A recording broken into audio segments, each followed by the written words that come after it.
charged because he committed suicide shortly after. A man who used to work at the same power plant I work at now was arrested for killing a woman with his car and then driving away. The point being, shit goes bad sometimes here, but most of the time it's all okay. That's why I think this event is still a little shocking to me. It was a typical Thursday. I woke up at 7 a.m., went to work, and got off at 4. I went home and did all the normal stuff that I usually do. I took a shower, played some video games, smoked a little weed, and then ate dinner. Pretty good evening so far. My mom's friend April came over and stayed for a couple of hours. She lives a block away and walked but didn't want to walk alone in the dark. My mom told me at about 9 p.m. she was walking April back to her house and that it would only take a few minutes. I said, "All right, I'll see you when you get back." And then they left. No more than a minute later, I thought I heard tapping on my window, but it was so light and inconsistent that I still don't know if anyone was actually tapping on my window. I still felt a little paranoid, and so I turned on some music to distract myself. I turned it down a minute or two later when I thought I heard my back door open. It's very loud because of how old it is, and because of how we always keep the spare key in the lock, which jangles every time it's opened. I turned my music off and didn't make another noise for a minute. I didn't hear anything. I know someone opened it. I know someone was inside my house. I could feel it, but I didn't hear footsteps or a voice or anything. It was silent. I was kind of scared, but I quickly told myself to grab the knife I keep in my desk drawer, and then felt dumb because of the possibility that I was just being paranoid. Better safe than sorry, I guess. Once again, it was silent for a while. I thought that if I acted like I had the upper hand over whoever was in the house, they would be intimidated or scared. So I stood up and walked out of my bedroom, knife in hand. I don't know why, but I whistled. Just one note. I took a few steps forward. I was about to turn the corner, and the back door would be in view. I stopped again and whistled once more, still thinking I was big and tough. I was about to walk around the corner, and then I heard something that made my hair stand up. I heard someone whistle back to me, clearly coming from my living room. I was terrified. I peered around the corner, and no one was there. The door was closed, but unlocked. I don't know if I left it unlocked or not. I truly can't remember. My mom came home a few minutes later, and I didn't tell her. Because I don't know. It's just weird, and it doesn't make sense. I really don't know what to think about it. But someone whistled back to me.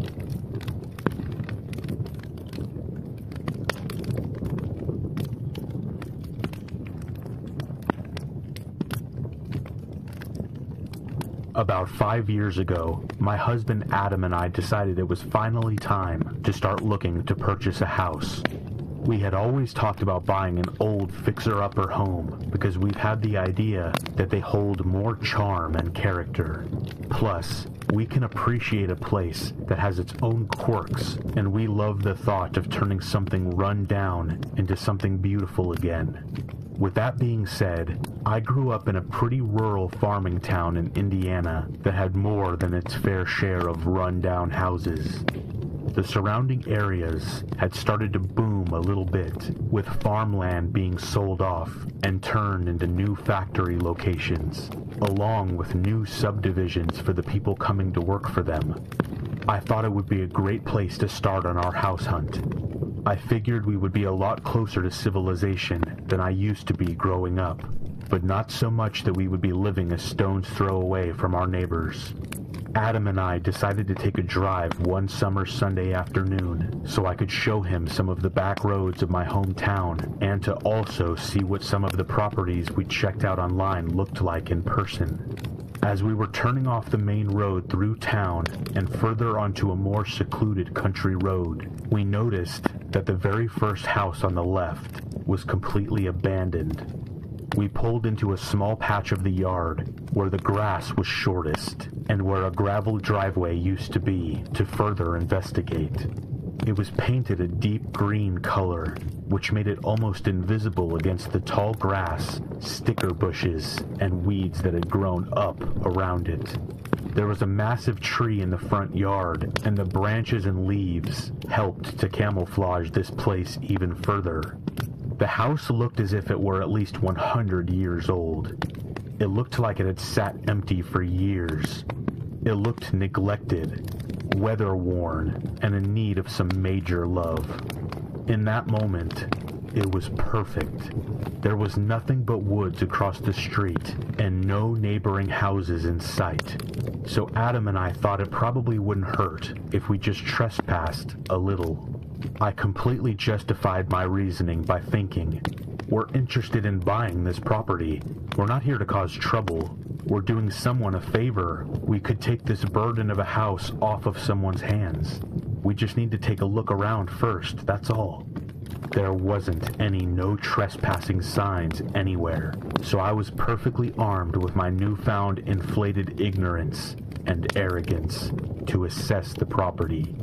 We walked carefully through the brush toward the left side of the house, where we noticed a well that was still standing, complete with a bucket, a rope, a handle, and the original overhang. My excitement for a picturesque country house was building. Directly across from the well, there was a side entrance into the house through what looked like an added-on mudroom. The screen door to the mudroom was closed. However, there was a wooden door behind it that was half open.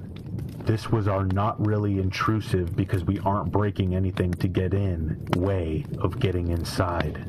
It was probably in the mid-90s outside that day, so when we entered, Adam went first. We were met with thick, stifling heat, the kind that holds so much humidity that it almost takes your breath away. What we thought was a mudroom was an extended pantry area or canning kitchen. It was tiny, with one window, an old rusted sink, a small stove, and the walls still held shelves of canned and spoiled vegetables. I remember thinking, oh yeah, this'll be great. I totally remember how to can, and we can have a garden. It also had the doorway into the main part of the house, and this is where my elation came to an end. Through the doorway was the kitchen.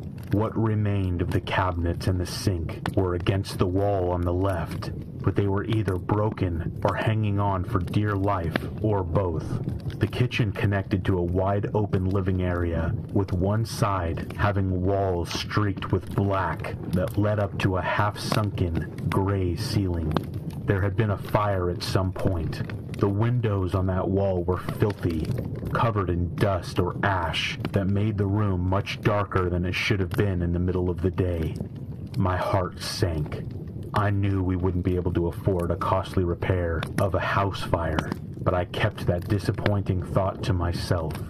The open living room area had not one stitch of furniture, save for one small wooden rocking horse that a child would have.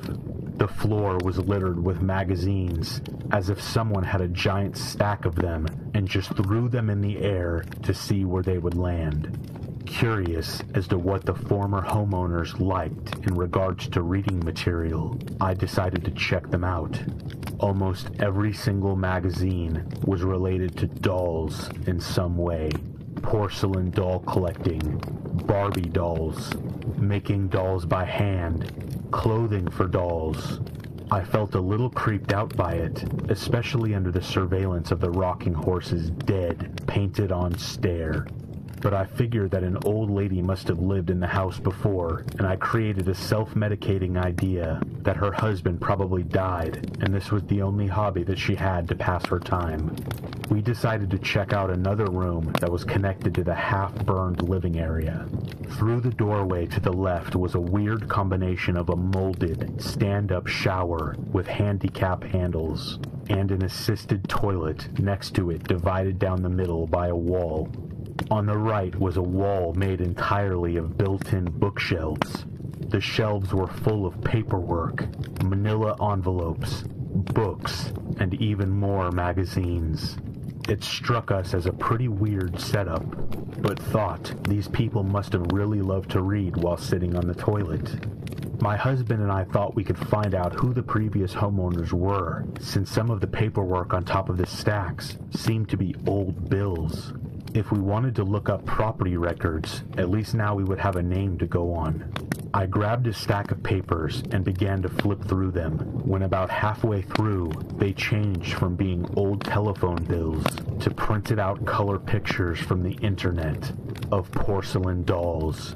I put the stack of papers back on the shelf and picked up a small, red, 5-star notebook. I started from the beginning, casually leafing through and seeing daily entries of medications taken, blood pressure, and glucose measurements written in neat handwriting.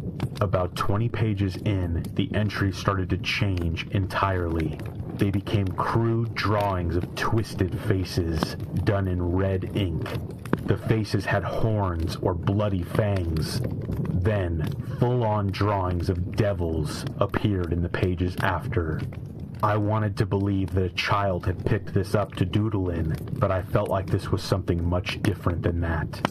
After the drawings, the notebook became someone's personal journal, written in what I assumed was an elderly man's cursive handwriting. It told of how he knew he was coming toward the end of his life, and how he remembered being just a young boy when his mother passed away. He described in detail how the wake for his mother was held in the front room of this house, and how during those nights he crawled on top of his mother's body in her coffin to sleep. I couldn't believe what I was reading.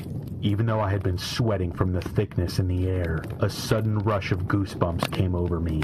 I immediately showed it to Adam, flipping to the pages of devils and snarled faces, and then read aloud this stranger's memories of his mother, just to see if it was the same the second time around. After I finished, he said, "Well, this just got a whole lot weirder." While I was reading the notebook, he continued rifling through the mountains of papers. One stack not only had more printed pictures of dolls, but now they contained pictures of real women in torture bondage, ball gags or electrical tape placed over their mouths, jumper cables twisting on their nipples, being hog-tied with rope. Sometimes there was more than one woman in the picture. It felt as if a brick had been tossed into my stomach. For some, those images wouldn't be disturbing, but in the context of our visit, my panic was starting to grow. I was torn between wanting to find out more and getting the hell out of this house. Adam reassured me that while it was on the creepy side, it wasn't anything to necessarily lose my shit over, since the women didn't seem to be suffering or bleeding. The burned-out living area was separated from the rest of the house by a staircase. The staircase had a room directly across from it, and a small hallway on the other side that led to the main room at the front of the house.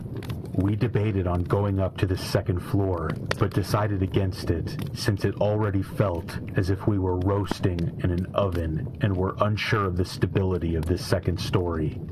Going into the room across the staircase, we noticed a few more doll magazines on the floor, but not near the number as the other rooms held.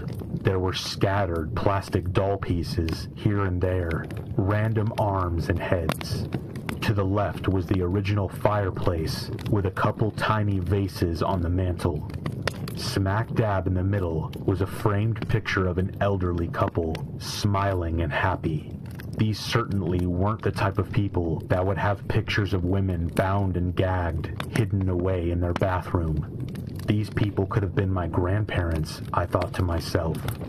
To the right was a big bay window, and smack dab in the middle was a yellowed piece of paper with faded black printed handwriting on it. It was for anyone on the outside of the house to see.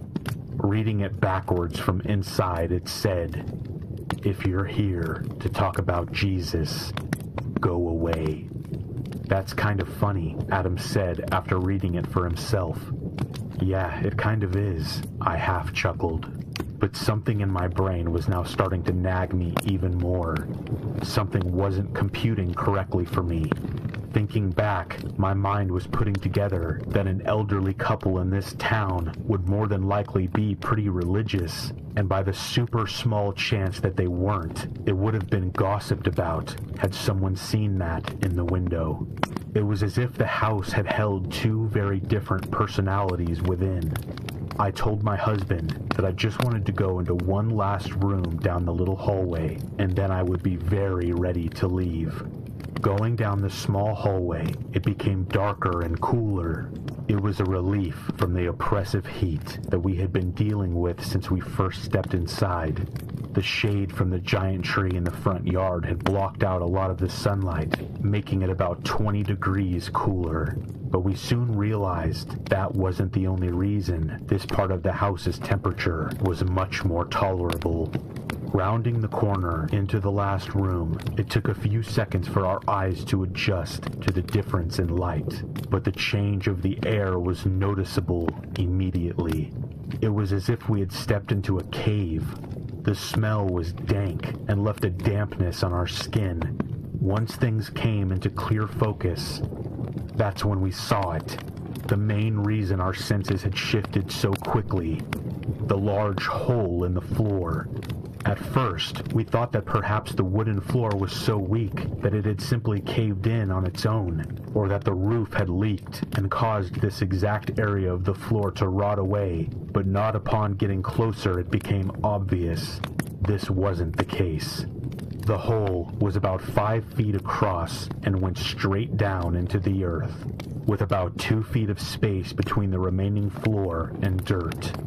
This hole was there because it was made to be there. My husband and I looked at each other. My heart was racing so fast that I thought it would burst through my chest. I said aloud to him while pointing, "What the hell is this? Why is this here?" I panicked, my breathing becoming more rapid and shallow.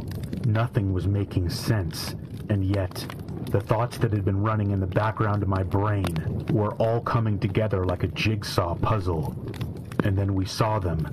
A few old and molded over driver's licenses, just thrown around haphazardly, checkbooks, credit cards, as if someone had emptied their purse or wallet in this room and then just disappeared into this hole. I was overcome with terror and dread.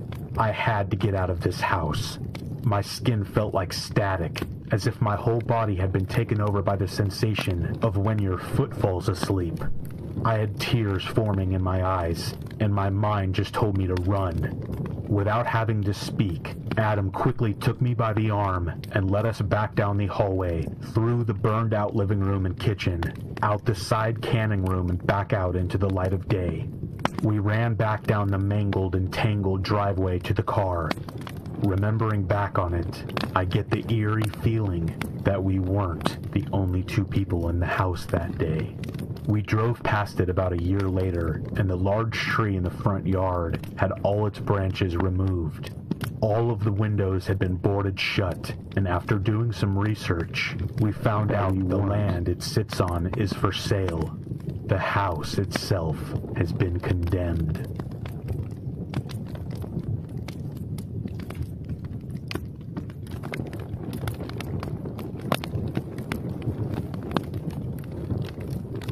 Our old house was on a corner, and in lieu of a backyard, had a side yard with a small deck that wrapped around the back.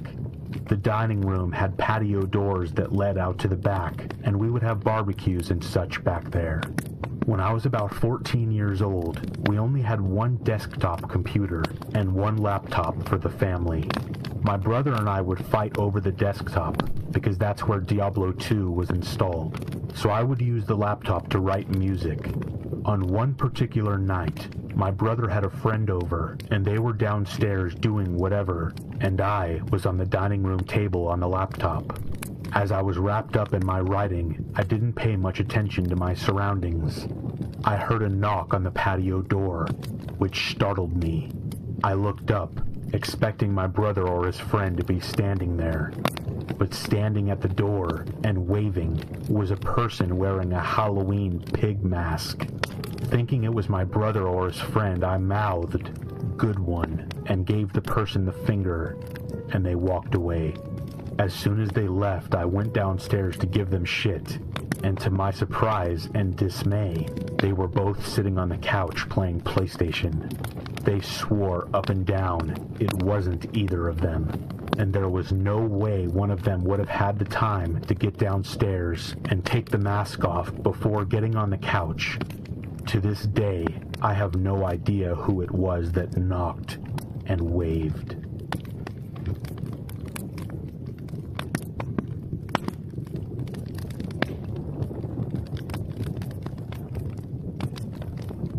I went to my mom's house in the middle of the day to pick up a sweater that I had left there a few days earlier.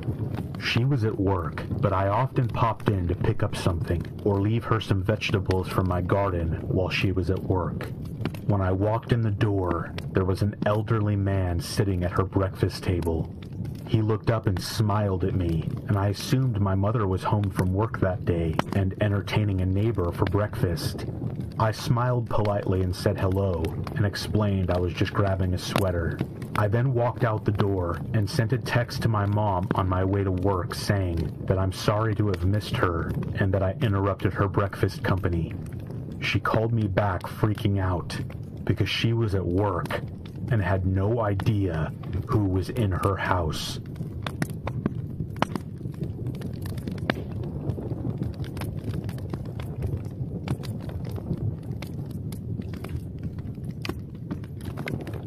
In college, I worked at our campus library, and I had often been the one to shut it down at night, where I'd have to go around and clear work tables and anything that students had left behind, and leave any books that needed to be put away stacked neatly on a cart for the morning workers. It was pretty creepy being there alone at night, but in a way, I still felt pretty safe, since the campus was enclosed and you had to go through a security checkpoint to get inside after dusk. One night, I was there alone shutting everything down, and I just had a creepy feeling that someone was watching me. I knew I was alone because before anyone is left alone, whoever else is working at night locks the doors and does a check to make sure that no stragglers are still in the building, and then the closer cleans up and locks the door again from the outside. This night, everywhere I went, I kept looking around. I was sure that someone was in there following me. Finally, I finished everything up, and I went to clock out when I noticed one of the staff computers near the front door was lit up as if someone had used it recently. I went over and looked at the monitor and saw a Word document pulled up that followed through everything I had been doing since my coworker had left earlier that night. It read something like, 12 o'clock, alone, I see you. 12:05, group study rooms, I see you. 12:07, stacks, I see you. 12:11, media center, I see you. 12:15, reference tables, I see you. The scariest part was that I looked over to the door and it was still locked, meaning whoever had typed this was still in the library with me. I left my stuff where it was and left immediately, locking the door from the outside. By the time I got to another building and got campus security and went back to the library, the door was unlocked, and whoever was in there had left.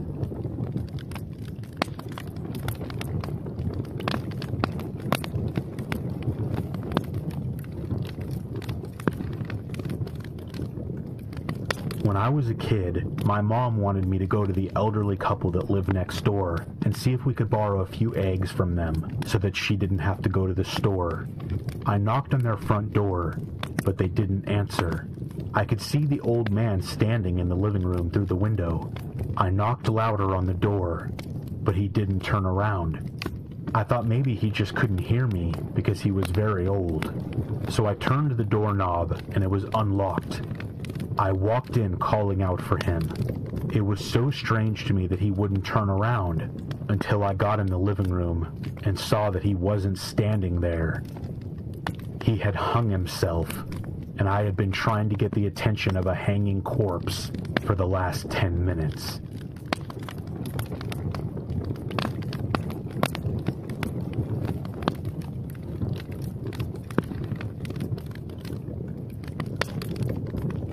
I always check the blinds before I go outside.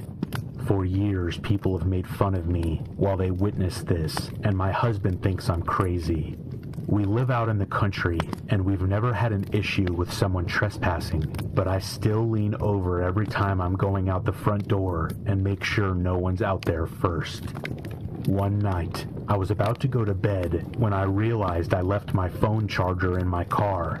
I had put it in my purse that morning because the one I had at work broke and only just remembered it as I left, placing it on my passenger seat.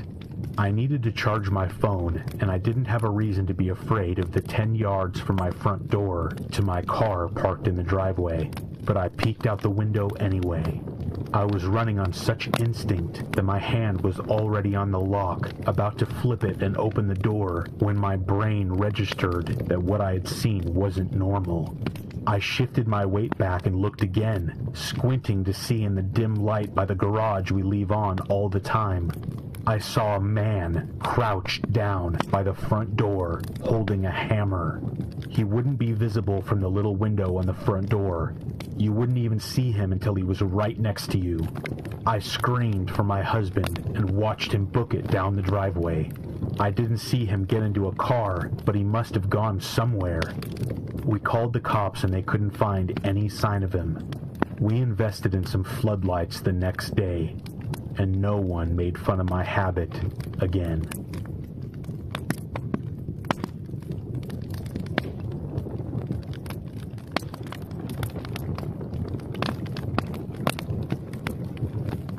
In 2010, I was 20 years old, and had just moved back home to Massachusetts after transferring from a school in North Carolina. My best friend June's roommate was conveniently moving out of their apartment, so I took over the lease. It was a tiny apartment on the second floor.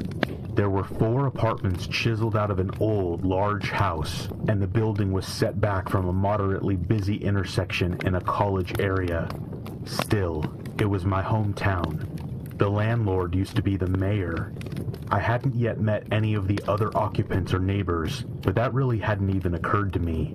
I felt perfectly safe in this apartment. I was home alone one night, a couple days after moving in. I had just gotten in, and I was unloading dishes in the kitchen, across the apartment from the front door, which was the only door. There was a knock. June worked in the neighborhood and liked to hang out at a nearby coffee shop, and we had a few friends who lived a few streets over. She walked everywhere, and it wouldn't have surprised me if she had just stopped by for a minute and left her keys inside. And because of this, I didn't really think twice about swinging open the door. A stranger stood on my doorstep. He was well-dressed, clean-shaven, and smiling. He looked completely normal. This was before I grew older and more jaded, so I took him at his word when he started talking. He said that he was a neighbor and he had locked himself out of his apartment. He introduced himself and mentioned people's names. I assumed these were other neighbors. He asked if he could borrow a phone to call his wife.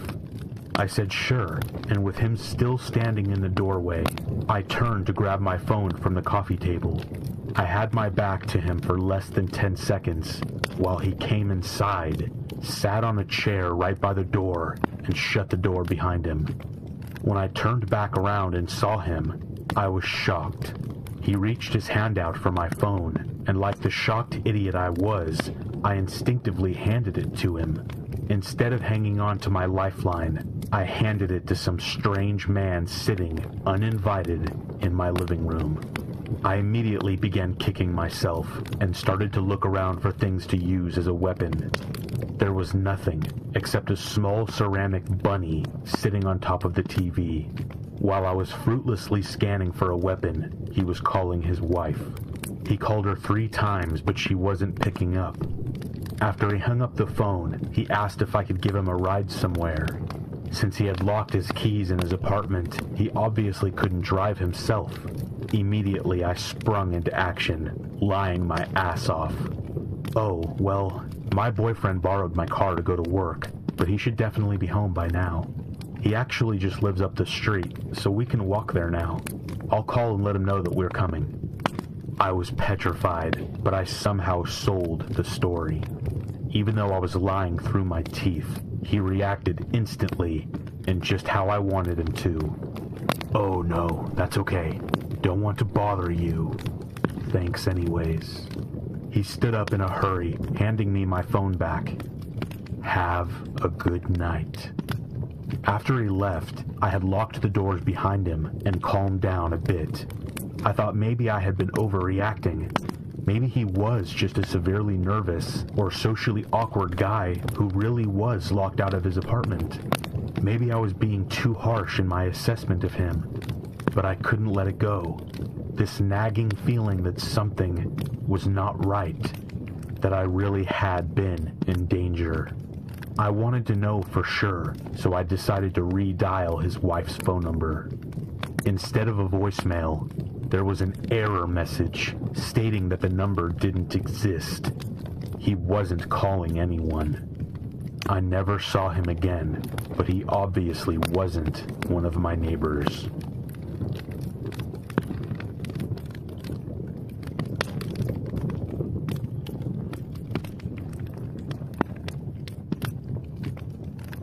I was trying to make friends in my new city, so I went to a party a coworker invited me to. I ended up having too much to drink because I was trying to calm my nerves and have fun with strangers. Uber wasn't a thing yet, so I decided I would just sleep it off in my car and drive home in the morning. I woke up in the dead of the night, and the city street was eerie. It had been well populated when I had passed out, but now it was deserted. I could see by the light of some streetlights and the glow of the moon. I wondered for a minute what had woken me up before I heard a scratching noise on the passenger side rear window. I'll never forget the look on the guy's face who was crouched outside my car, staring at me and trying to get my attention. When he saw me, he grinned and pressed his open mouth against the glass, and then made a chomping motion with his teeth bared and giggled wildly. The worst part was that there was nothing I could do. I knew I didn't want to risk driving drunk, but I didn't want to get out of the car and run away either. In the end, I took my jacket off and put it over my face, and just tried to go back to sleep knowing that he was still there. I heard him walking around the car tapping at the glass for what felt like hours as I hid in plain sight and prayed for him to go away.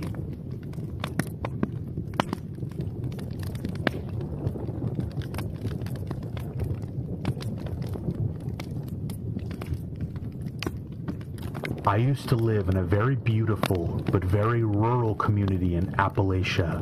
I grew up there and it felt safe to me, so going on night hikes with my girlfriend was a normal thing. I had a gun back in my trunk, but I didn't bring it with me because my only concern was bears, and they weren't around that area.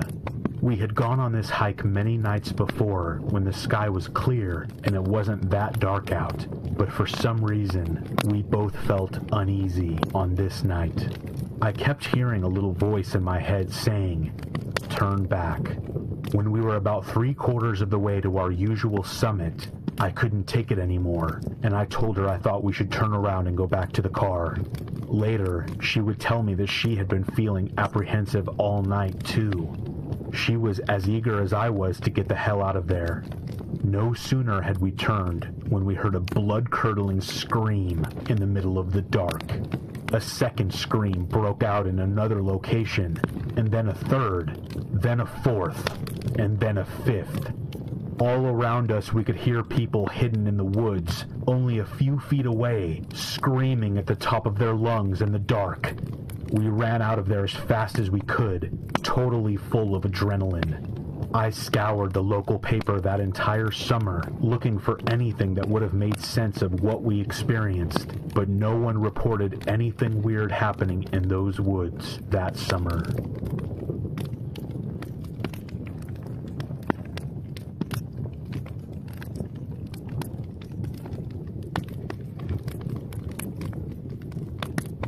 On a road trip with my girlfriend, I realized I was too tired to keep driving, and I ended up pulling off the road so we could nap for a few hours before going the rest of the way. I dozed off and woke up a bit later to a scratching sound coming from what seemed like the trunk area of my car. My girlfriend woke up and asked me what I was doing, and then her eyes got really wide. She heard the scratching too. I whispered to her that it was probably a wild animal, but I wasn't convinced. The scratching sounded more intentional, as if it was meant to scare us. We sat there for a few minutes praying that the noise would just go away, and then we decided screw it, and started the car up. We didn't need to sit there and be scared. As we drove away, we both looked out the windows to see if anything unusual was behind the car, but we just saw an empty road. We got to our destination and parked the car in the hotel parking lot. We got out of the car and went to the trunk to grab our bags when we saw someone had keyed "I can see you" into the paint on the trunk.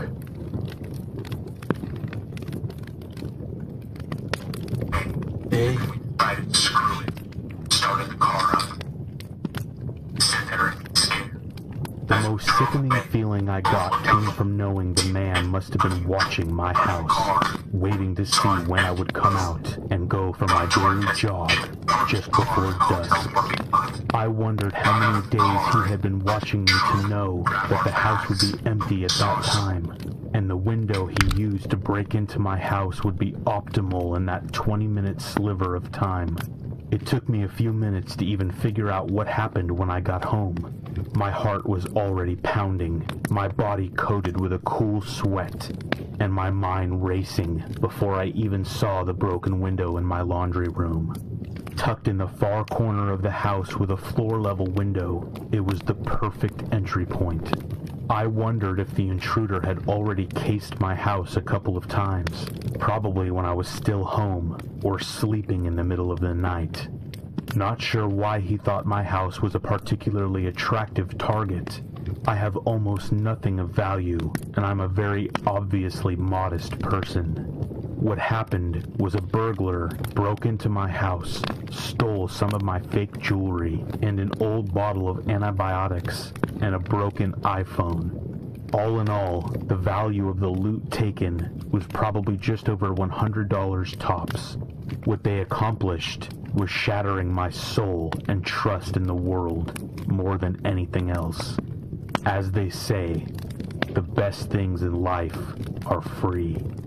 After realizing what happened, I gave the rest of the house a quick look over as I talked to the 911 dispatcher and had him relay the cops towards my house and waited out front for them to arrive. Law enforcement didn't present me with any revelations I didn't already know. Someone broke in, stole some items, and ran out, all in about the span of just a few minutes while I was on my jog. They were going to keep eyes out and ears open for any clues, but that's about all they could do at the moment. At least a couple of them were nice enough to stick around and board up the broken window for me and recommend some cheaper but non-scary motels I could check into if I didn't want to stay in the house that night. Most kindly, one of the officers offered me a video security system he had, but didn't need anymore, that could be installed in about 20 minutes.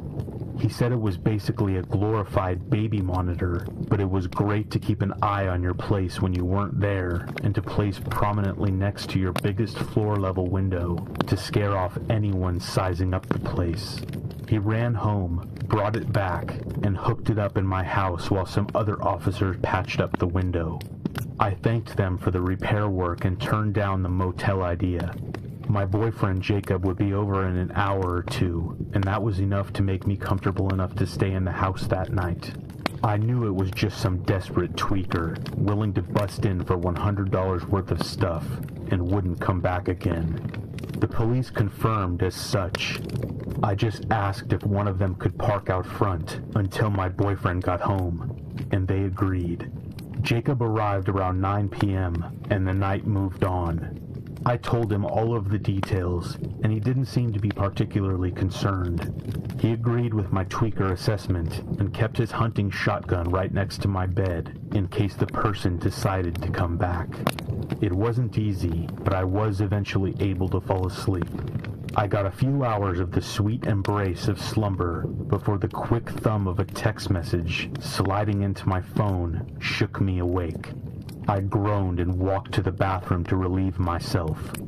I forgot about the text by the time I got back to bed, and I didn't check it.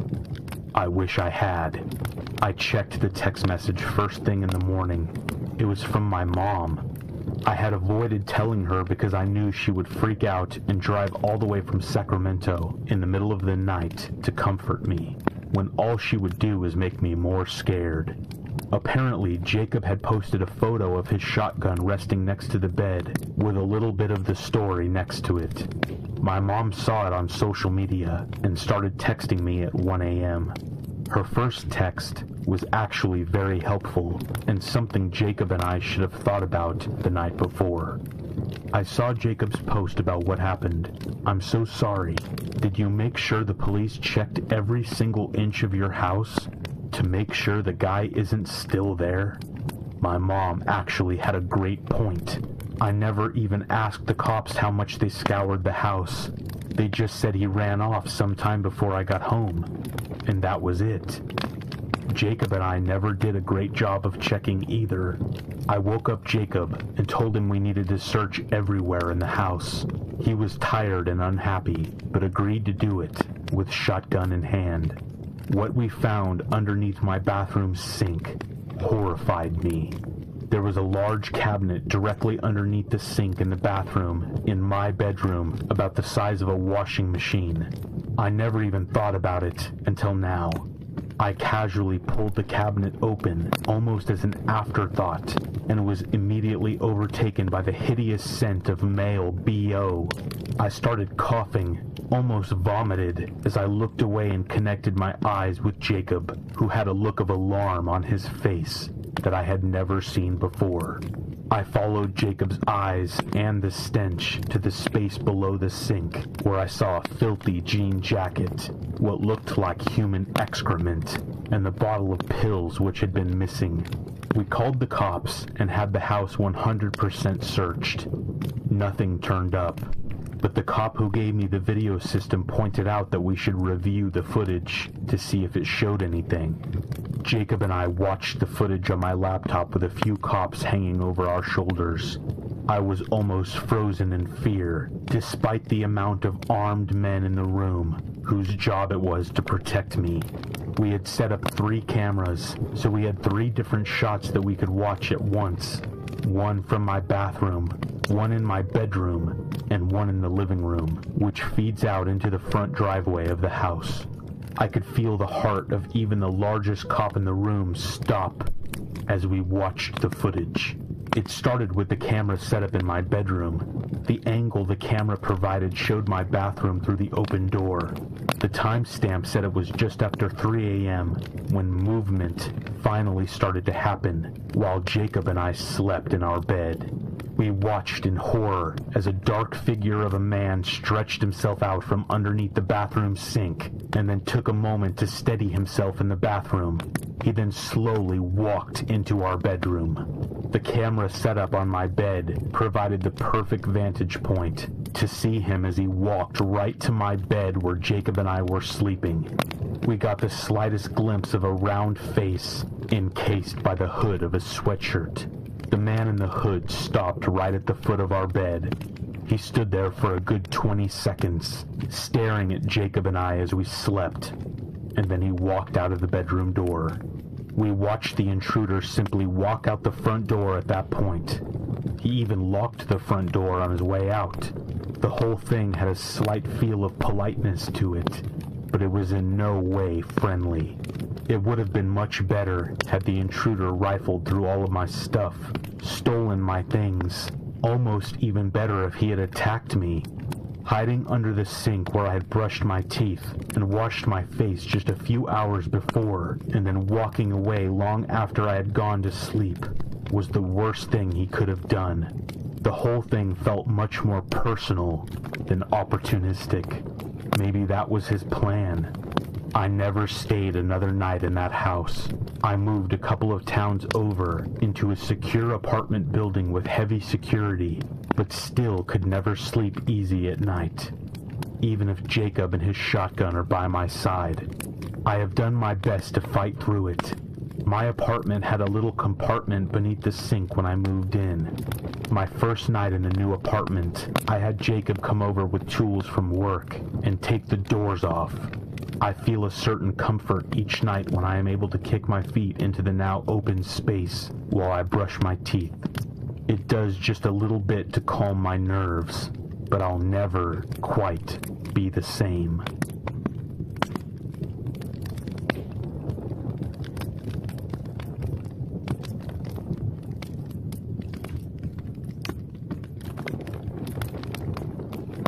So we're at this camper near Dover Lights in Arkansas. It's not the fanciest campsite, but we managed to find this guy that spends a lot of time out there while also working. So he just vacations in the woods half the year. The guy offers to let my friend watch the place while he goes to visit his son. My friend automatically invites me and some other people to come hang out, and we spend a few days there drinking, smoking, fishing, and just messing around. All in all, pretty okay, until my female friend gets super drunk and barges outside in the middle of the night, buck naked, to eat beans by the handful out of a cold pot. As someone who admires cleanliness, I follow her out to try and make sure she doesn't hurt herself, while everyone else just laughs. So there she is, covered in beans, and I'm trying to convince her to settle down and clean herself off with a towel, when suddenly, her head shoots up like a deer in headlights. She just glares at the trees around us. We're alone, and it's pitch black. She glares before literally growling and then sprinting into the woods. I have no idea what to do. I've completely lost sight of her, and she's naked in the woods by herself. A few failed attempts to call out to her, and I do the stupidest thing I could have done by following her. About 5 meters into the complete darkness, I look down and see a faint light from someone's phone. Picking it up, I see it's in camera mode, and there are pictures of us, very recent pictures, all in creepy night vision mode, with some looking like they were taken from the window of the camper, and the last one is of my friend running directly towards the camera. Realizing what happened, I delete the pictures and drop the phone on a rock, crushing the screen with my foot. Still unable to find her and freaking out, I double back to the camper for help, only to find her still very drunk in a lawn chair naked. Carrying her back inside, I let her boyfriend towel her off, and they both pass out spooning on the bottom bunk. I never told them what really happened, and she didn't remember in the morning. But I did lock the door and wake up every hour to just keep an eye on things.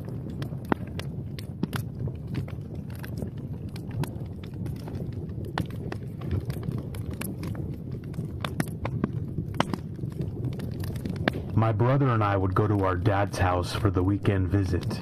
It would be like 9 or 10 o'clock at night, and we were about 10 and 6 years old. All of a sudden he would be like, "Let's go for a ride." So we would load into the Jeep and drive to some house that I didn't recognize and turn the Jeep off.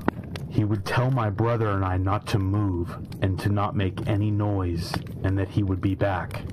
Then he would disappear for 30 minutes to an hour.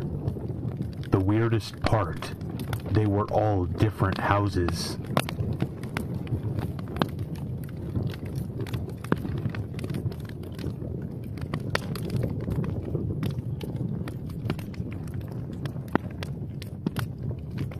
My cousin is with the Forest Service in the Montana, Wyoming area, and I decided to go up there with her to literally test the waters. She does hydrology and has to ride out to the middle of nowhere to test streams and snow runoff to ensure no contaminants. So I thought that sounded fun and wanted to do a bit of a tour with her. We were going to have to camp out there for 2 nights, so we packed up all our gear in saddlebags and started out. The first day and night was amazing. Beautiful scenery and amazing air quality. It really is so peaceful out there. We started out on the second day, and my cousin said, "You want to see something weird?" Of course I said yes, so she led me up on a bit of a side journey into this tiny little ravine. We ended up traveling about 2 hours away from our actual path we had laid out. At the very end of this fold in the land, she dismounts and tells me to get off my horse too. We tie them up in this little clearing, and she tells me to follow this tiny wildlife path and bring our little rechargeable radio.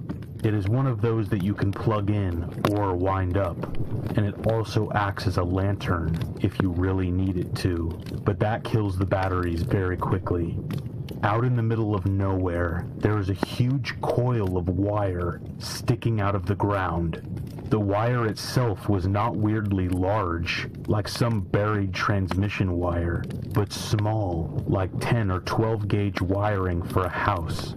It trailed off into the brush and the trees, so naturally I decided to follow the wire out of curiosity. My cousin trails behind me as I do, and this wire, after coming straight up from the ground, is strung across limbs of trees and then back to the ground. Then it snakes around rocks and finally dead ends into an outlet. That outlet is mounted on the side of a desk. It looks like a school teacher's desk from when I was growing up, with a metal base and a pseudo-wood, plastic top thing. No chair, no building, no nothing. Just this outlet and this desk. I'm staring confused as all hell at this desk in the middle of a forest when my cousin takes the radio, pulls out the cord, and plugs it into the outlet. It then lit up and started blaring static. The wire was being fed from somewhere. Now, the place where we were at had no road access, no buildings for many miles, and no other people around. And yet, there was a live outlet. It was weird as hell. No spooky jump scares or bodies. Just one lone powered desk in the middle of the woods.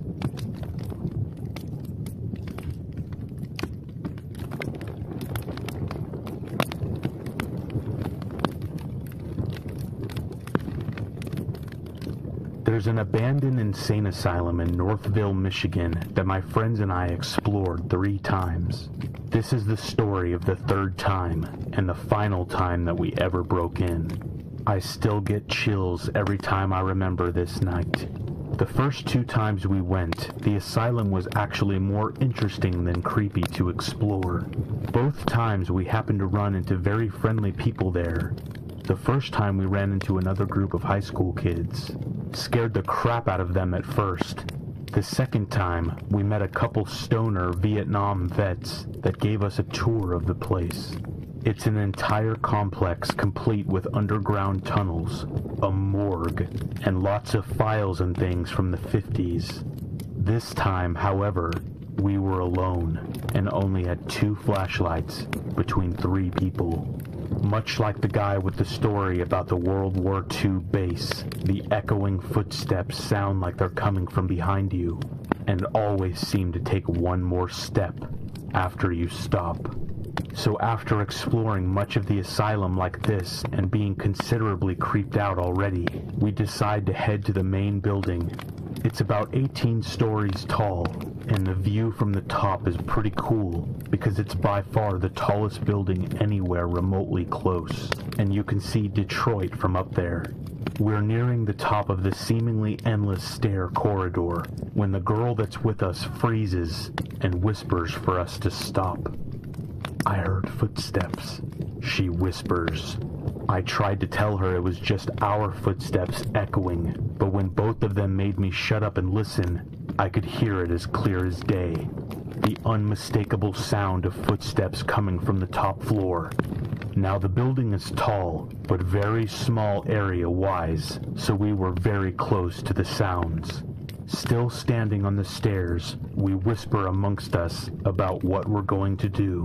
My very stupid friend insists that it's probably just another friendly person and we should go up and say hello. I try to explain to him that you don't want to meet the kind of people that pace the top floor of an old asylum in the middle of the night. We couldn't convince him, and he goes to head upstairs, but I said screw this and just started running down the stairs. Fortunately, he followed us, and we got out of there without ever finding out who was walking around up there that night.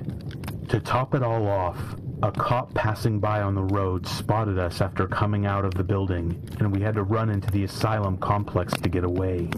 I still think back to that night sometimes, and wonder who was up there. There were definitely no guards, so it was probably either a gang of people or the tortured soul of a crazy person. Either way, it was way too close for comfort.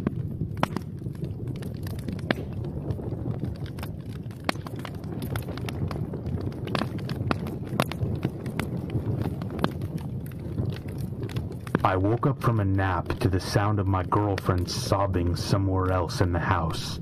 I got up to see what was wrong and determined that the sound was coming from downstairs. I followed the sound down the spiral staircase all the way to the finished basement. The sound was definitely coming from the little half bathroom at the bottom of the stairs that we rarely used. The door was closed, which it never was, and I couldn't see any light under the door, but the sound was very loud from the bottom of the stairs. It was about this time that I started to fully wake up and remembered my girlfriend had been leaving for the grocery store when I started my nap. I could see her parking spot from one of the basement windows. She wasn't home. I called her name, and the sobbing instantly stopped. The bathroom was empty when I finally got the courage to open the door.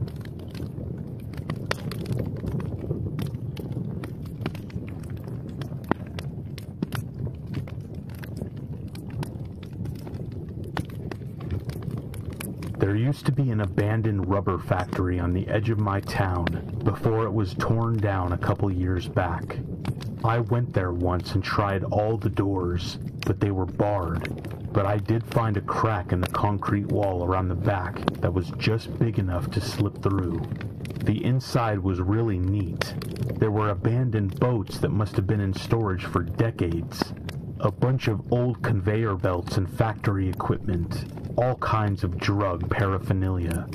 I found a random painting of Jesus in a makeshift shrine, but that's not the creepy part. I was walking around this abandoned factory at about 8 p.m., just after dark. I look around for an hour or so, and aside from some old shit, there's really nothing out of the ordinary.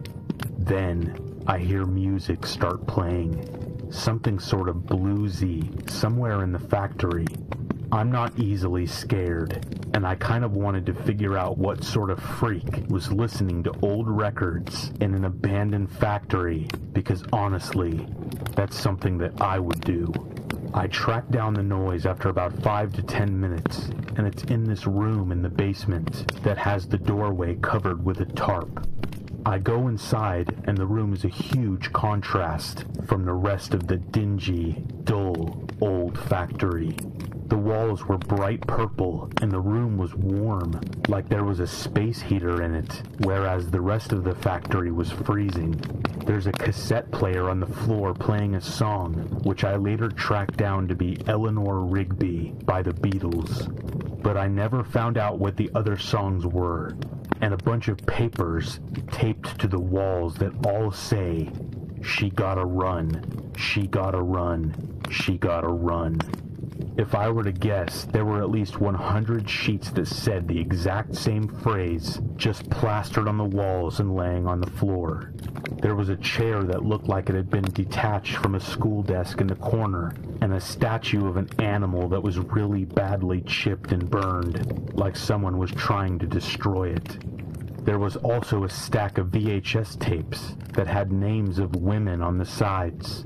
I only remember seeing Jessica on multiple tapes, but there were a few other names. I left shortly after because I got worried whoever owned all of this shit would come back and find me there, and I figured they were in the building with me. I couldn't stop thinking about it for a few weeks. I was convinced it was either a serial killer or some guy with a porn collection that he couldn't risk having at home, or something worse on the tapes. And I went back with a friend, but when we got there, they had already started demolishing the place, and it was inaccessible. I'll always wonder what was on those tapes, but part of me is very glad that I'll never know.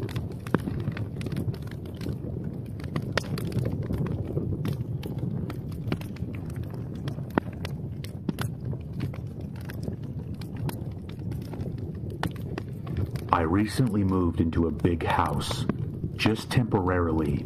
It's kind of a complicated situation. The house belongs to a family member. They were going to be gone for a few months, that sort of thing. I was going to be there on my own, so obviously I thought, what if it's haunted? There wasn't anything in the house when I moved in. There is now. I was in the main hallway unpacking some stuff when the doorbell rang. That put me on edge right away because the house is at the end of a long driveway and kind of out of the way. You have to go looking for it. There was an old woman at the door. This was in broad daylight, but there was still something kind of off about her.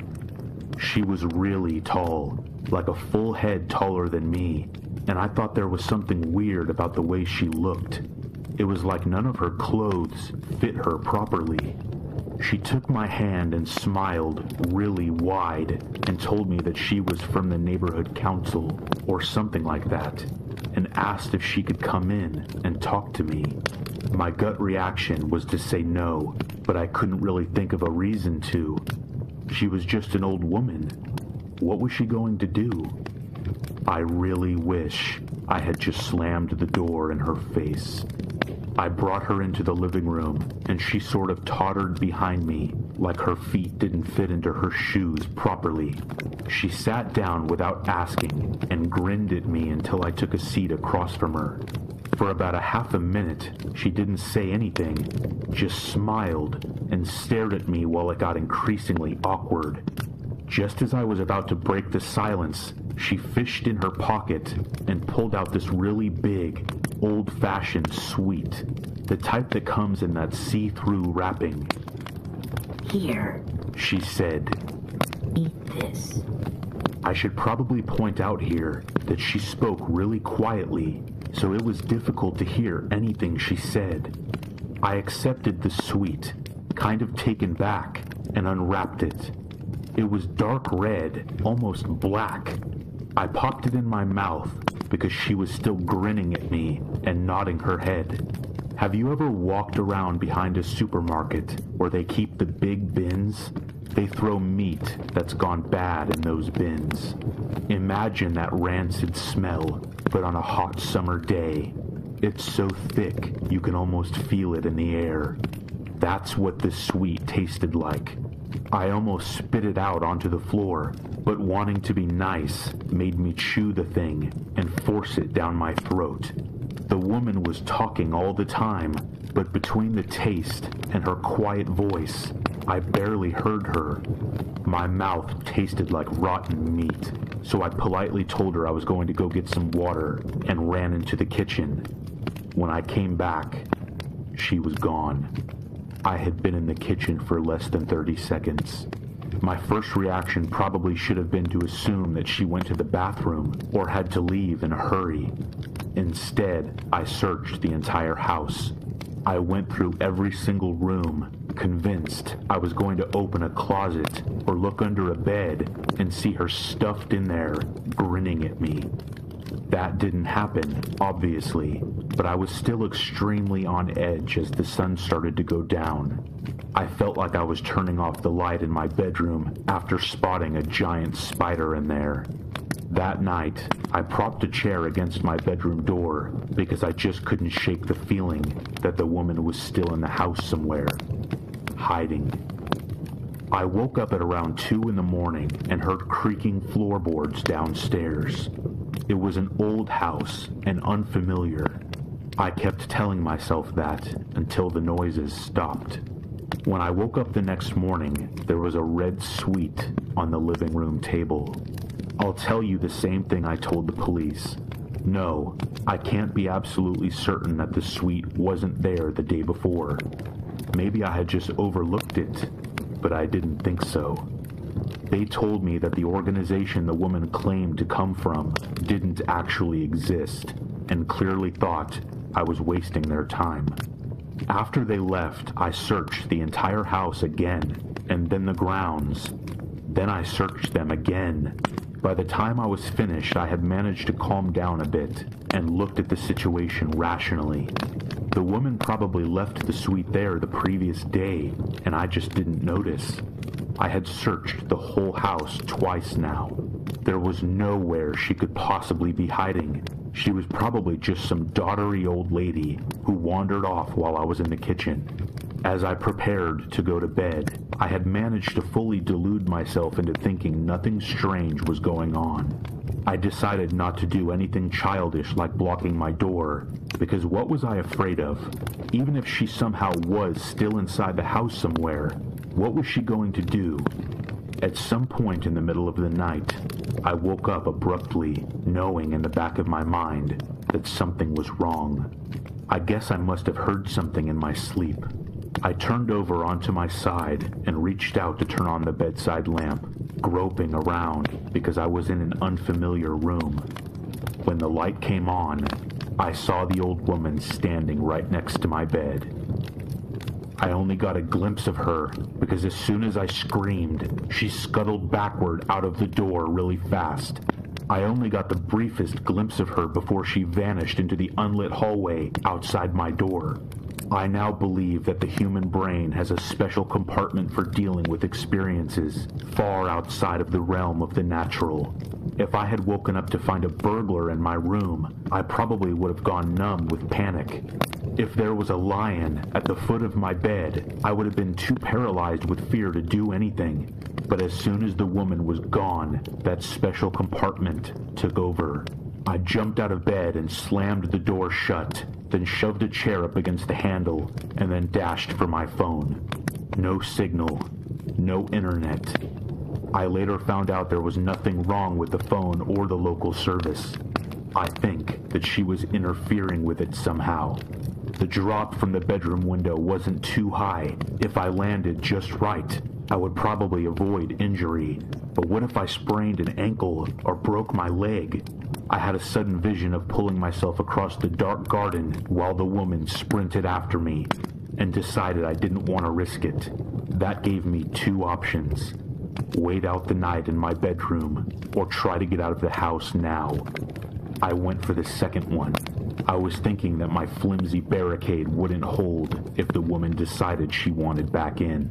I broke one of the chair legs off and crept slowly into the hallway, reaching carefully for the light switch. When I pressed it, the lights came on for a second and then faded out. I flicked the switch a few more times.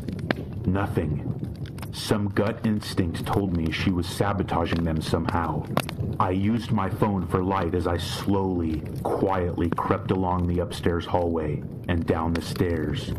The light barely traced the shapes of the walls and the dark, yawning frames of open doorways.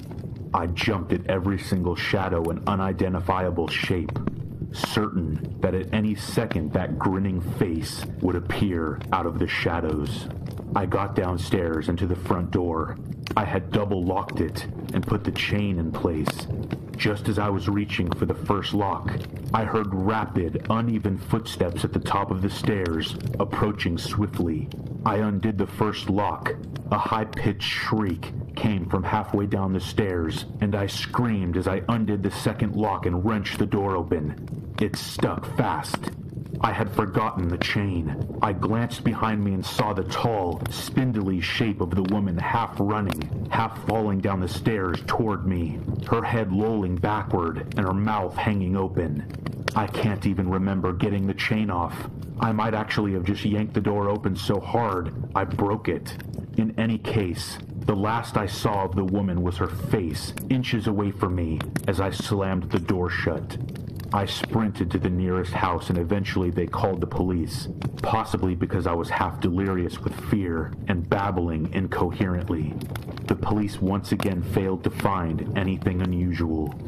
It's been a week. I'm staying at a friend's place, sleeping with the lights on and the bedroom door barricaded. The house's real owners aren't back yet. I'm not sure what I'm going to tell them, but I have to stop them from going back there, somehow. This isn't a haunting. It's an infestation. I can't stop thinking about all of the holes in our defenses, the windows and doors left open, the strangers invited into our living rooms. I just hope to God it's the house that she wanted, and not me.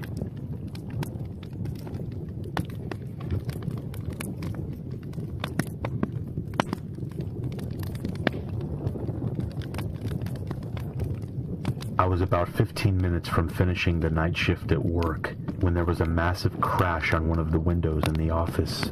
So I get up and go check it out. Someone has thrown quite a sizable rock through one of the windows on the front of the building. This is made especially weird because I'm working in the industrial district at 11:30 at night with none of the other businesses open. I go back to my desk, put a quick call through to security to let them know, and then I decide to head home.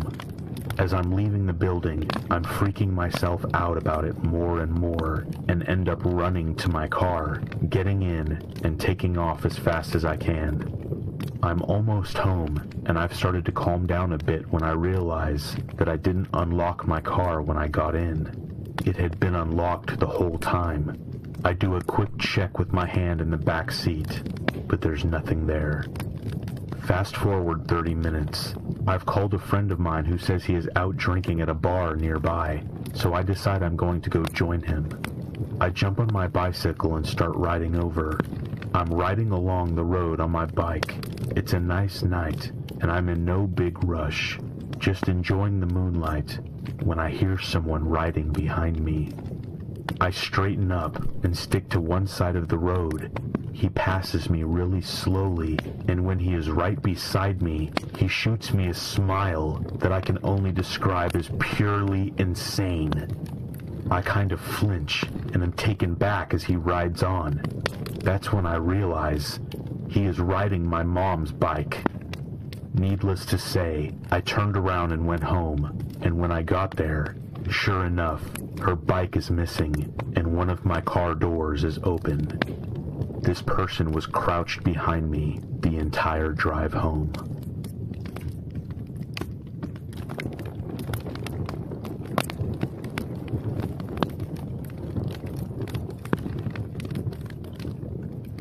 I remember it was about 9 p.m. and the kids' parents would be getting home in like an hour or so. I had put the kids to bed, and so I was downstairs watching TV by myself. However, every so often the TV would flicker with static. To be honest, it was starting to scare me. It wasn't until the point when I looked up from the TV and out of the nearby window when I lost it. There wasn't actually anything outside, but it seemed as if it was the reflection. I saw what looked like a tin man standing not too far away from me behind the couch. Needless to say, there wasn't actually anything there when I snapped my head around to look at the spot where it was standing in the reflection. I grabbed all my stuff and wanted to get out of that house then and there. Instead, I ran upstairs and actually sat down quietly where the kids were sleeping until the parents got back home. I particularly remember when the parents came home and I had started to leave. I was pulling out of their driveway in my old Ford Laser, and I looked up into the kids' bedroom window. The same reflection I saw earlier was looking back down at me, with a hand raised, as if waving goodbye. I have never babysat anyone again.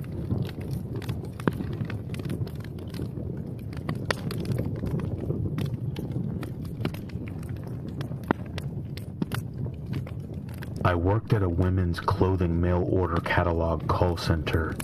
During training, a veteran worker was talking about getting to know the frequent callers and the story of one of them. The old lady used to call in often. She was blind, but would have someone help her pick out things. The manager of her apartment complex, I think. She would order often, and they got to know her by name. Eventually, she stopped calling in, so they contacted the number they had for her, which was the apartment manager's number. The old lady was fine, but had to be moved to a new building because even though she was blind, she was very meticulous with her cleaning. She cleaned everything often. The manager had come in to do some maintenance for the first time in many months. Every room in her apartment, above head level, had thick webs and nests of black widow spiders. Hundreds of them. Can you imagine?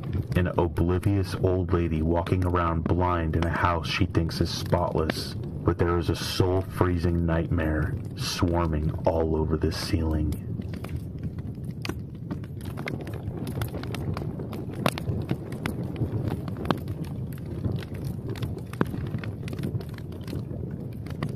One day while doing my laundry, one of the lights blew out in my basement. My basement is set up so that the laundry room is split from the other side of the basement with a wall and a door. In order to get upstairs, you have to exit the laundry room and go through the other part of the basement. Since there was only light on one side, it was really dark. I finished the laundry I had to do while dreading the walk through the dark basement. I exited the laundry room and got halfway through the basement when I heard a loud cackle. Imagine a sound people make when they try to imitate a witch.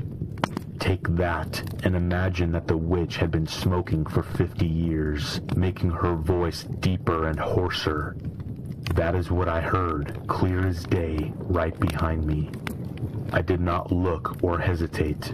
I bolted for the stairs. I waited until my father got home and then changed the light bulb. I have yet to hear that cackle or anything else since, and I have not told a single person in the house about it.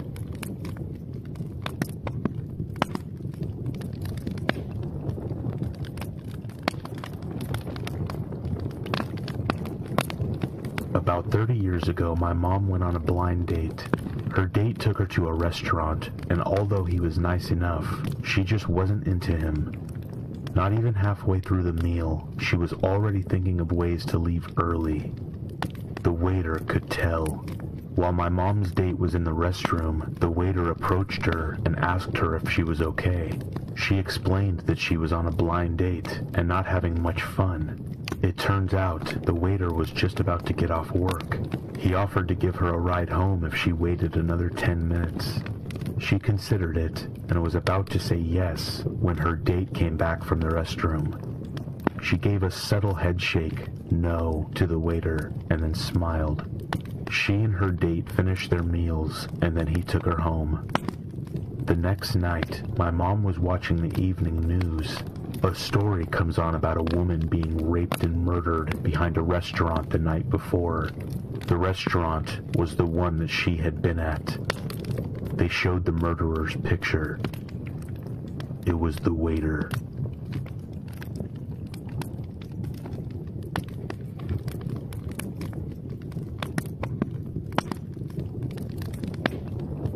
My cousin and his family had lived in their house for about 5 years. His wife left home to drop the baby off at daycare before work, but realized she had left her phone at home. Entering the house, she turned the corner to the hallway and nearly ran into the drop-down attic ladder, which was fully extended. They never used the attic as it was filled with loose insulation. She quietly left the house, drove around the corner, and called the police. When the police investigated, they found a short-range transmitter connected to several cameras hidden throughout their home. The light fixture in the shower, the ceiling fan above their bed, even a pinhole in the nursery were sending videos to a nearby location. Their neighbor, a few houses away, had been given a key by the prior owners and installed surveillance equipment once he knew their schedule. My cousin's wife walked in on him updating his equipment, but he forgot something at his house and left to get it when she walked in. He had been watching them for years.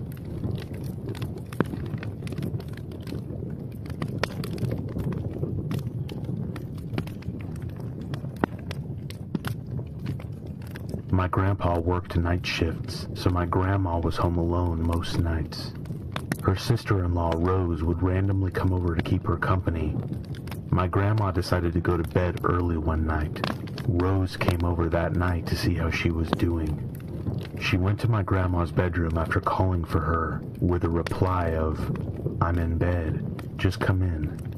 Upon entering the room, Rose starts acting weird and telling my grandma that she really wants her to get up and come help her with something in the kitchen. My grandma was ready to go to sleep and was already in bed and really didn't want to. Rose was really adamant for her to come help her, telling her that it was urgent. After a while, my grandma eventually got up and followed Rose to the kitchen. Upon entering, Rose whispers in a panic, with tears in her eyes, "There's a man under your bed with a knife." My grandma, of course, didn't believe her at first, but seeing the panic in Rose's eyes, she knew that she was telling the truth. They proceeded to call the cops and left to the neighbor's house.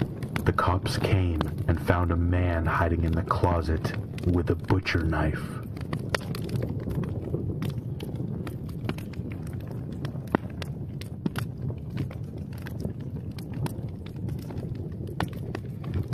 A group of friends was staying at this remote cabin that one of my friend's cousins owned. There were no roads leading to the cabin, and it was a good 3 or 4 day hike from where you parked the cars. I couldn't go at the same time as everyone else due to work obligations, so I decided to head up the same day, but later. It would mean I would have to camp for a night by myself though. The latter part of the trail is too dangerous to be taken at night, especially for someone who doesn't know it. I didn't care. I was kind of looking forward to it as I've never camped alone before. So I was in the middle of these woods when the sun went down. I got my camp set up in the small clearing, probably 40 feet across. I got my campfire going and pitched a small one-person tent.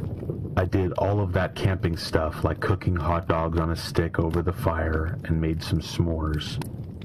I probably stayed up for a good 2 or 3 hours after dark. The entire time, I thought I heard stuff moving in the woods on the edge of the clearing. I didn't think anything of it at first, because the woods are full of animals, but as the night went on, I realized that whatever it was just circling the clearing, over and over. Once I started paying attention, it made 4 or 5 laps around before I decided to get up and investigate. The noise stopped as soon as I stooped up, and I thought I heard some sound going away through the woods. I just shrugged it off, thinking it was some fox that probably got curious and then got scared when I stood up. I decide it's time to go to sleep. I douse the fire and climb into my tent. I start to doze off and stay in that half-asleep, half-awake state for a while. I normally hear weird things when I'm in this state, so I don't think much of it when I hear a voice. Something wakes me completely, and I realize the voice is real and right outside my tent. It's just above a whisper, and I'm not sure if it was another language or if they were speaking English in such a way that I couldn't understand. I lay there for some time.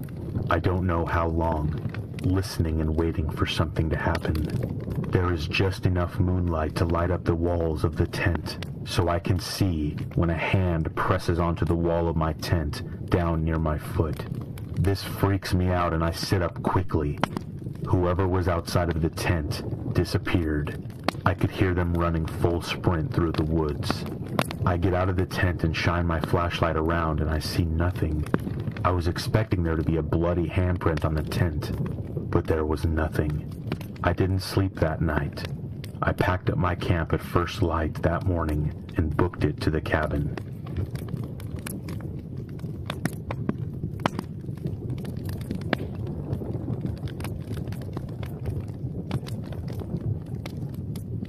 I was playing around with a radio once when I was a kid, just slowly spanning through the static, trying to find a station. I had found an old television antenna, attached it to the side of our house, and ran a wire out my window to it with an alligator clip attached to the radio antenna, allowing me to get a way broader range of signals. So I'm sitting there early in the morning, like 2 a.m., slowly sweeping frequencies, and suddenly I get to this station that's playing this very weird crackling sound. It sounded sort of like cracking knuckles, or maybe Rice Krispies cereal, but with a fixed, rhythmic pattern instead of being random. I sat there listening to it for a second, and then it suddenly stopped, and this faint voice said, "It doesn't work. We're already dead. We're already dead." It took a second for the weight of the words to hit me, but when they did, I freaked out and almost threw the radio across the room. I'm pretty sure it was just someone messing around with a radio transmitter, but damn if it didn't scare the hell out of me.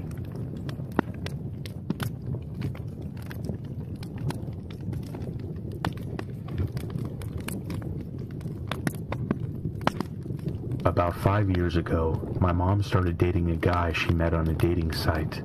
I had recently started dating the woman who would later become my wife, and we had met online. My wife and I never really liked this guy. We didn't think he was mean or anything like that, just a little creepy. He was quiet. He kept his eyes closed a lot and occasionally said odd things like offering my wife a chocolate and then popping one in his mouth, closing his eyes, and moaning as he let it melt in his mouth. One time my wife and I were visiting my mom, but she got called into work, so we waited at her house. Her boyfriend was over, but he spent the entire several hours just hanging out in her bedroom with the door closed. Just before Christmas, my mom and this guy started having some difficulties in their relationship. My wife and I were visiting her for the holidays, and she dropped all of her problems on us, and we listened carefully and gave her our opinions and suggested that she would be better off without him. She already had made up her mind and decided to break up with him on Christmas Eve. We spent the night at my mom's and got up early on Christmas morning to visit my dad at his house. We didn't plan to spend the night at my dad's, but we got snowed in, which was actually a nice Christmas surprise. The next day we left as soon as we could get through the snow, and my wife suggested that we stop by my mom's house on the way so that we could check to see if she was alright. My wife had a really bad feeling about my mom's now ex-boyfriend. My mom's car was in the driveway, but that doesn't mean much because she lives close enough to work that she often walks, and it hadn't snowed in her town. She also never locks her door, which drives me crazy, so we let ourselves in. That's when we see blood oozing out of the refrigerator's water dispenser. It had filled up the spill container and was leaking onto the floor and had made a puddle. My wife screamed, and I freaked out. I fully expected to see my mom's head in the freezer. I nervously opened the freezer to find a bag of frozen cherries that had been opened, crammed into the freezer so that it fell onto the ice dispenser and melted.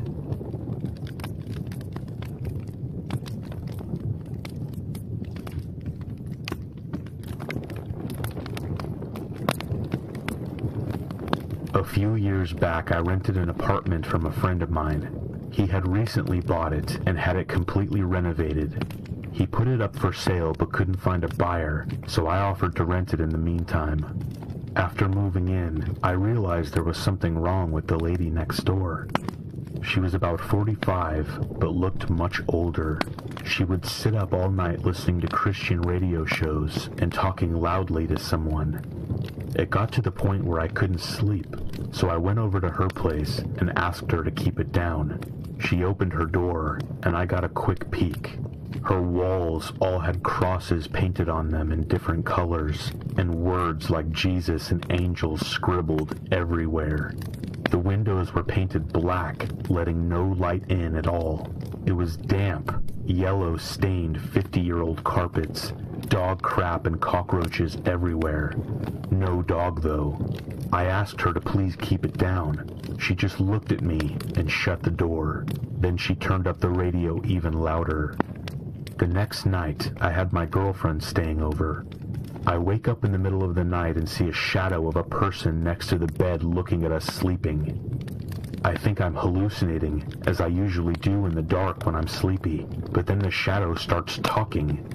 It's my neighbor, and she's holding something in her hand. She broke in during the night, and who knows how long she was standing there. You should lock your door at night, she says and walks out. The next morning I hear someone making strange noises below my bedroom window. It's my neighbor talking to herself in tongue. At this point I'm beyond scared. She's obviously very ill. I go upstairs and knock on another person's door and ask what the hell is going on. The guy is as scared as I am. Apparently she broke into his apartment one evening as well, while he was watching TV with his kids. He got up from the couch to get a snack, only to find her behind the couch staring at him holding a power drill. Now I know what she was holding in her hand. At this stage, I'm basically hysterical. I call the cops and they know all about her. Apparently she is a violent schizo and she hasn't taken her meds, but they can't force her or enter her apartment without her permission because she owns it. The only thing they can do is get her when she goes outside. I sat up for the next 2 weeks waiting for her to run out of cigarettes. When I heard her leave at 2 a.m. to go across the road to the 7-Eleven, I called the cops. They had 3 cars and a special van over in less than 2 minutes. They restrained her and threw her in the van and drove off to some institution in less than a minute. It's like she was never there. I never saw her again. I still have nightmares about her looking at me in my sleep.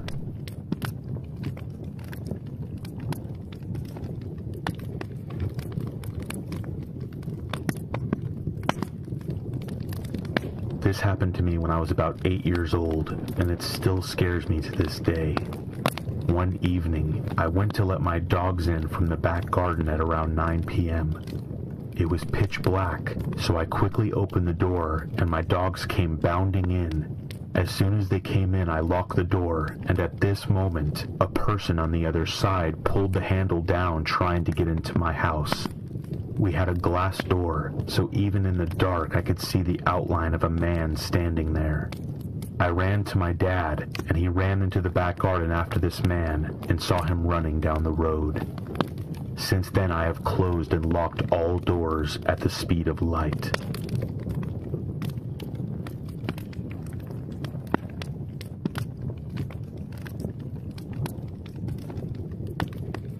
One of the scariest things I have ever heard was when I worked in retail.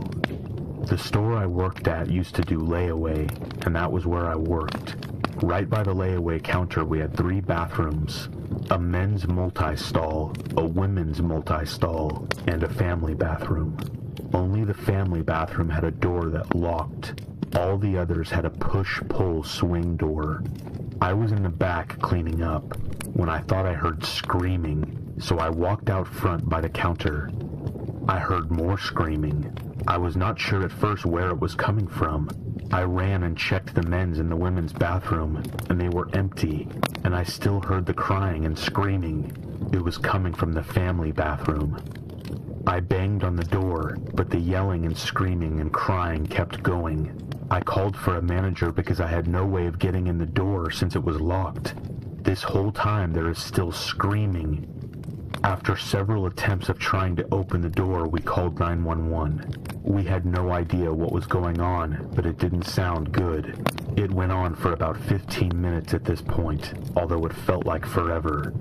And then the sound stopped. No more crying, no more screaming. We banged on the door until the police came.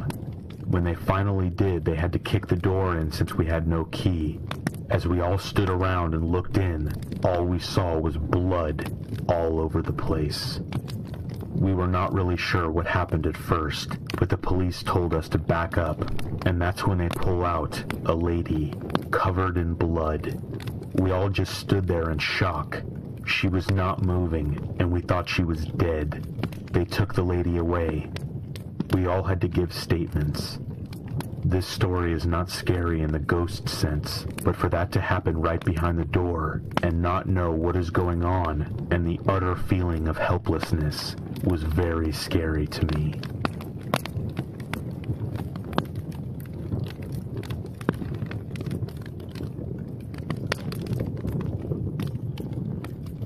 To really get my story, you have to have an understanding of my third floor landing.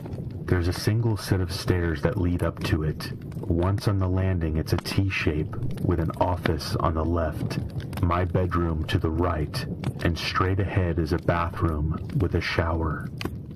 One night, at about 10 p.m., I'm taking a shower before I go to sleep. The glass panels on my shower is that concave, convex glass that blurs everything, so everything was blurred and unclear. As I'm taking a shower, I glance through the glass to the door to the bathroom, and I see a hand reach over to the light switch. All it did was hit the lights. That's it. No noise, no attack, nothing. It just turned off the lights. So there I am. I just saw someone's hand reach into the bathroom, and now I'm in my shower, and it's pitch black. I've never been so chilled to the bone before. Something about being in the darkness of the night, with the only noise being the water hitting the floor beneath me. It just reduced me to the most primal state of pure fear I've ever been in. I eventually get myself to leave the shower, and I hit the lights. The relief that came over me was immense. I've never been able to explain it. The stairs up to the landing are old, and they creak like hell. I would have heard someone come up and go down. No one was there. No one was in my room or the office.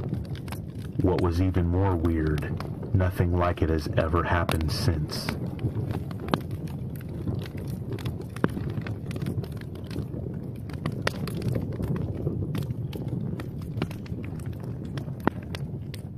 I work as a night janitor at the local high school. I would 95% of the time be the only one working the night shift. There wasn't really a need for more than one. I always start with the downstairs classrooms and then work my way up to the upstairs. The cafeteria, gym, auditorium, and nurse's office. Those were all the responsibility of the morning and afternoon guys. So, since I was always working alone, I would usually have radios set up in the hallways, playing loud music, like I did on this one night. The upstairs of the school was shaped like a U rather than an O, so to go around to the other side, there was only one way. I was mopping the floor in one of the classrooms when I noticed from all the way across the other side of the school, the lights to one of the classrooms turned on. The light wasn't left on. I always shut the lights off to any room I wasn't in. I stood there with chills running through my body. I saw someone walking over to the window. They stopped and stared straight over at me through the window. It was the most disturbing thing I had ever seen. I didn't know what to do. Run away? Confront them? Call the police? I got closer to the window. The person looking at me looked to be in their 30s or 40s. He raised his hand and began waving at me, slowly. I pulled the curtains to the classroom shut and then tried to catch my breath. When I pulled the curtains open slightly to look again, the light to the classroom across the school was off. My heart began to pound. I was sure he was on his way over to this classroom. At that moment, the option to run seemed best. And so I did. I ran into the hallway and down the stairs to the back door of the school. I didn't care about anything at that moment except my life. The security cameras in the school revealed that at some time in the middle of the night, the man emerged from the school basement and started wandering around. I got a closer look at the man's face, and it was disturbing. He was not a normal-looking man. The scariest part was watching him go back down into the basement and then never coming out. He was never found.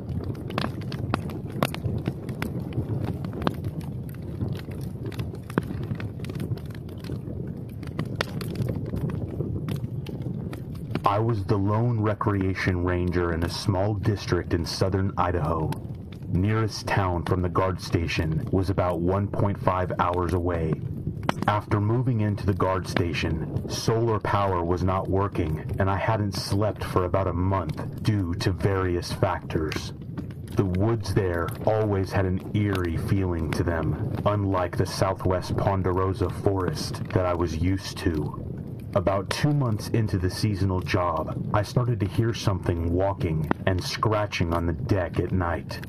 Now, this district was known for its badgers and beavers, so I didn't think much of it. When leaving the cabin at night, I always had an eerie feeling like I was being watched. One night, I was returning from my grocery run, and I had a bad feeling. At the time, I did not have my shotgun in the vehicle. After stepping out of the vehicle, I looked to the right of the cabin, about 50 feet from my front door. All I could see were two eyes, about 3.5 to 4 feet in the air. To say I freaked out was an understatement. I started yelling, "Get the hell out of here!" But the eyes only crouched down and inched closer to me. I tossed a piece of firewood in the general area, and whoever or whatever it was leapt back a bit, but did not make a sound. Tossed 4 or 5 more pieces, and whatever it was still inched forward. At this point, I fumbled with my keys.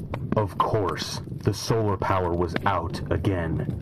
I managed to get inside and grabbed my shotgun. Technically, you are not supposed to have guns in government housing, but who lives in the hills have eyes backcountry and does not carry? I went outside, still could not get a good look with my headlamp. Loaded the shotgun and continued to throw pieces of wood with one hand. Finally, whatever or whoever it was walked back into the brush. That night, I drank about 4 IPAs and slept with my shotgun.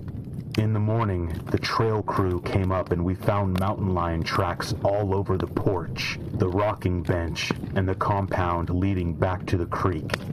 After that event, I always heard the rocking chair move and someone walking on the porch, but never found any tracks after that. Considering that it was always muddy up there, it was weird to not find any tracks. I've been stalked by mountain lions before, and never had that eerie feeling like I did that night.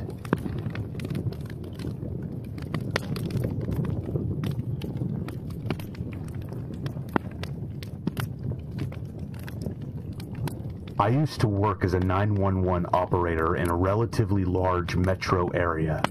One night, at around 3 a.m. or so, I answered a call from an elderly lady who said she didn't feel good. I tried to get more info about what was wrong.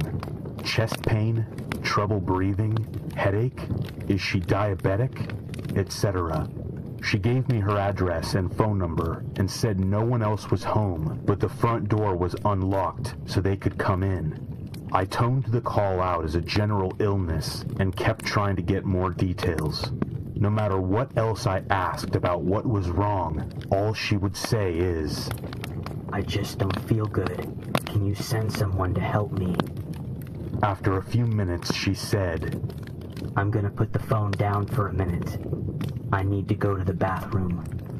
I tried to get her to stay on the line with me, told her she can do whatever she needs to get ready, but I'd like to be able to stay in contact in case there's a problem. She said, "I'm gonna put the phone down. I'll just be a minute." I stayed on the line and asked for her every so often, but got no reply. A couple minutes passed, and then the fire department called on scene, so I just disconnected and didn't think much about it. I told them that the caller left the front door unlocked and that she was in the bathroom. A couple more minutes, and one of the firefighters called over the air with a weird tone and said, How exactly was this caller received? I told them the call was first party from the patient's home phone approximately 8 minutes ago. He didn't respond over the air, but called the desk from his cell phone. On the phone, he said, "Are you sure this wasn't a third-party call from a family member or something?" I said, "Negative. Caller advised I don't feel good and said no one else was in the house. So the best of my knowledge, the caller is the patient. Have you made contact?" He responded, "Yeah, she was in the bathroom like you said, but she's probably been dead for about 12 hours. Cold to the touch, fully livid, full rigor mortis. We're gonna need a deputy out here." Afterwards, we pulled the tapes of the radio and phone calls and checked the timestamps, the address, the phone number, and went over everything again a few times to see if I missed something. I called them back in the morning after the shift to see if they had any more information, but they were just as weirded out as we were. The phone was still in the living room, and the patient was dead in the bathroom.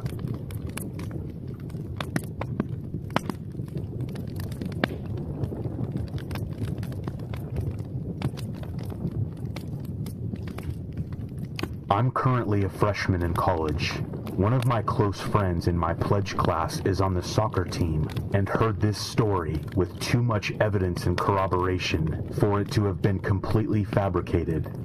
My friend is close with this guy on the soccer team who recently went on a Tinder date with a junior at a college near us.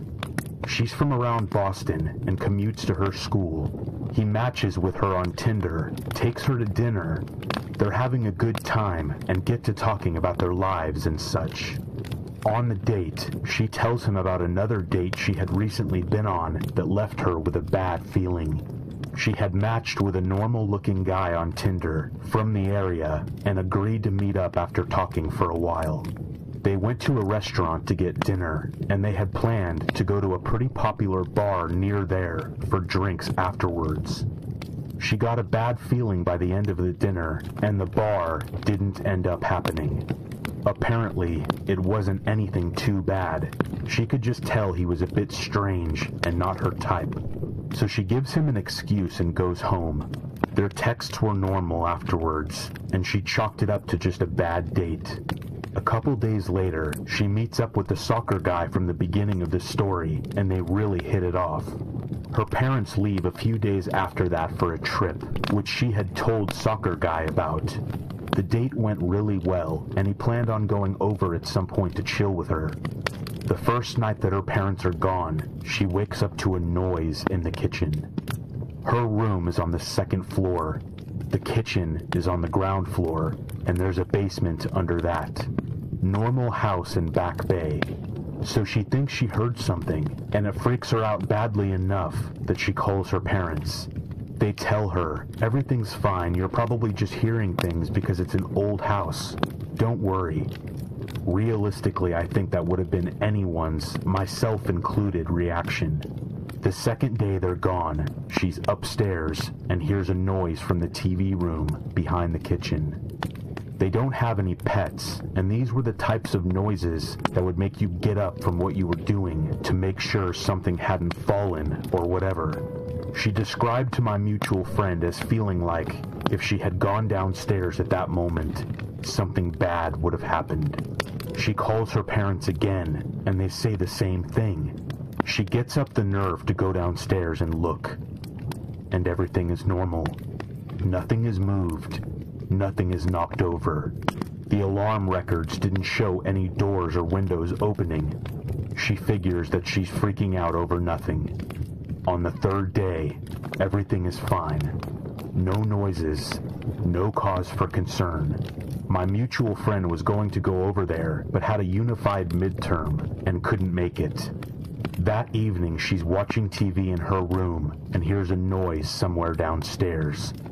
This time, it wasn't something she could ignore. All of her adrenaline was firing. She calls the cops without asking her parents. They say basically the same thing as her parents. Since you just heard a noise, we'll try to have someone over to check outside your house in around an hour. About 10 minutes later, a police car pulls into her driveway. They rush the house, and she's watching this from an upstairs window. The cops throw the front door open and immediately fan out, sprinting through every room in the house and yelling, "Clear!" One of them tries the basement door, but it's locked from the inside. They break down the flimsy door and rush down into the basement. They found her Tinder date in the basement. He had completely covered one part of the room in some kind of heavy plastic tarp. He had a bag of heavy-duty butchering knives with him. The cops immediately surrendered him and took him away. She was told by the cops that after she called, they heard a second phone pick up, and when she hung up the phone, they heard him breathing and then laugh, and then a click as he hung up the phone. The mutual friend heard about all of this after the fact, and the thing that really gets me is the part about the cops hearing him on the phone. When my friend told me and some of the guys in my fraternity that part of this story, it felt like all of the oxygen left the room.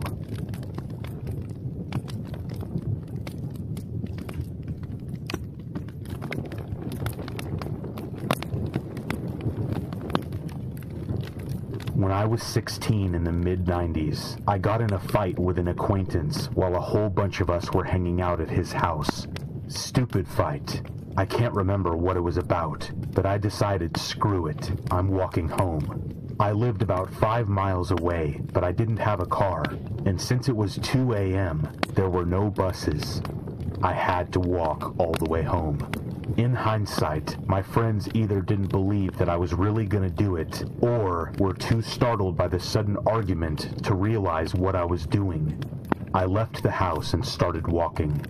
About a mile out, the suburban housing neighborhood melted into a main street with highway access. I started to notice a gray minivan was following me. It would follow me, pass me, turn a corner, and about 3 blocks later, it would do the same thing. It was very obvious that it was following me. I crossed over to the other side of the street, so I was walking the opposite of traffic flow, and thus no car could come up behind me. The van kept doing it on the other side of the street. About a mile later, there was a 24-hour grocery store with the lights on, but the parking lot was empty. I immediately crossed the parking lot and went to go inside. Just before I got to the doors, the minivan that had been following me pulled up into one of the parking spots. A guy called out from the driver's side and said, "I don't want you to walk over here. Just stay there and listen. I just wanted to let you know that I wasn't following you. I saw you walking a while back, but I also saw a guy following you and hiding behind the bushes. A couple of times you went to turn around or stopped. He got really close. When I saw it, I started to follow you both, just to make sure you were safe. Go inside the store and call someone to come pick you up, please. I haven't seen him since you crossed the street." He waited until I was inside the store and then pulled away. I didn't have anyone to call, so I let the night cashier know what was going on and hung out with her for about an hour, and then I was forced to leave. I've never forgotten this incident, or that man, whoever he was. During the walk, I never saw anyone, but I have never been more terrified walking alone at night, and I feel very confident that he saved my life that night.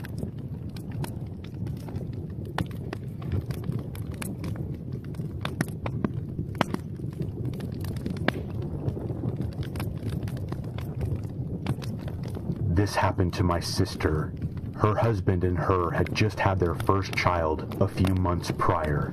My brother-in-law was working the graveyard shift at his job as my sister stayed home, taking care of my nephew. Around 2 a.m., she heard loud knocking on her back door. She went to go check it out and saw a lady banging on the door asking for my sister to let her in. The lady told my sister that her husband had just beat her and he was down the street and was looking for her. My sister was hesitant to let her inside since she had a newborn baby in the house and didn't want to interfere, so she told the lady that the best she could do was call the police for her. The lady told my sister to not call the police and to just let her in. This is where my sister got suspicious. She went to get her phone and called 911. When she went back to the door, the lady was gone. The police arrived a few minutes later, and they told my sister that the same situation happened a few streets down. Apparently, a man and a woman would do this in order to get inside people's houses. I'm sure this is very common, but having it almost happen to my sister and my nephew really creeps me out. What would have happened if she had opened the door for her?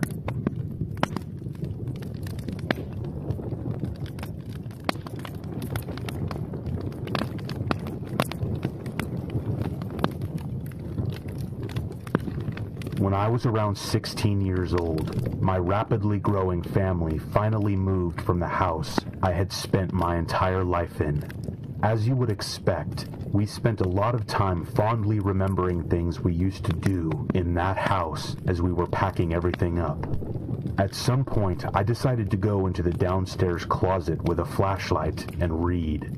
Something I used to do when I was a young kid to get some peace and quiet. Now, this is one of those deep closets that goes under the stairs. It went back around 8 feet and then had a left turn into a very low, maybe 3-foot high space. This space was largely occupied by a mountain of old blankets and stuffed animals. Of course, this is the most fluffy spot to sit and read. About an hour in, I shift a little to get comfortable, and I hear a low, slow, warped voice say, "You always make me happy." I flipped out, hit my head on the low ceiling, and practically broke the door down getting out. After hyperventilating and explaining to my family why there was no color left in my face, I went back to see what it was. It was an old stuffed bear from when I was about 3 or 4 years old that I happened to lean on just right to press his belly. When I pressed his stomach again, though, nothing. This poor bear that I hadn't played with since I was a toddler used the last of its power, used its dying breath to tell me that I made it happy. You make me happy too, little bear, when you're not making me piss myself.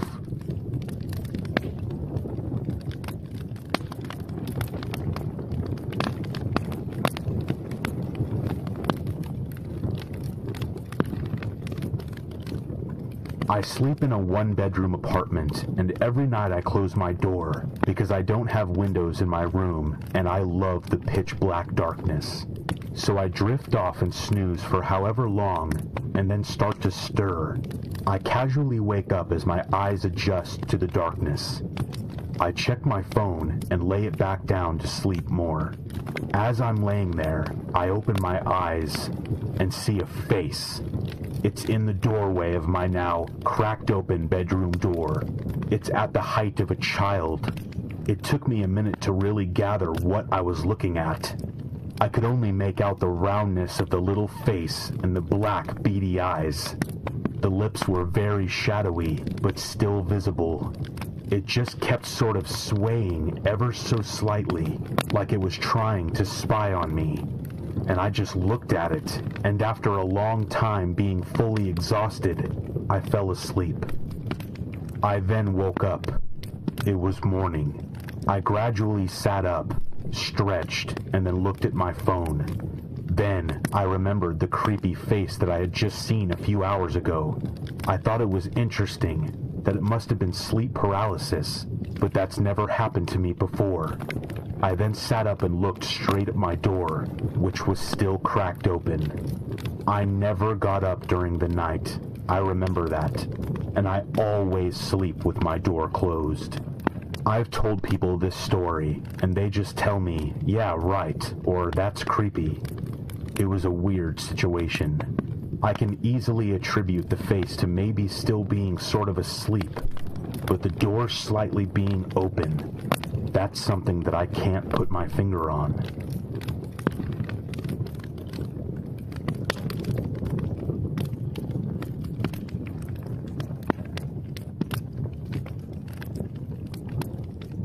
When I was a child, my family moved to a big, old two-story house with big, empty rooms and creaking floorboards.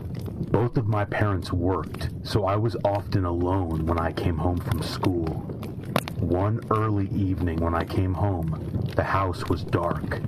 I called out, "Mom?" and heard her say from upstairs, Yes? I called her again as I climbed the stairs to see which room she was in.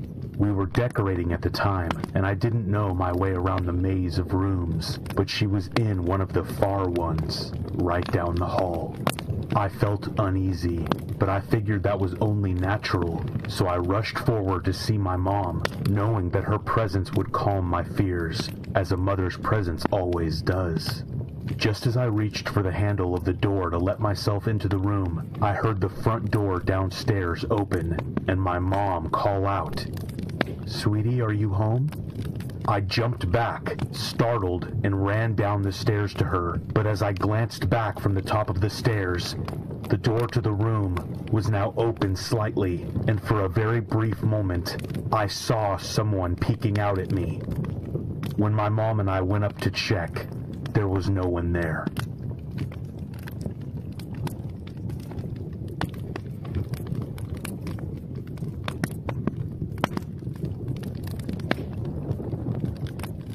This happened when I was in college, 4 years ago. I went to a university that was very close to the ocean on the East Coast. I made friends with some people one weekend, and one guy in the group of people I met invited us to go out on his boat with him sometime. He described his boat to a bunch of people and was very proud to have it.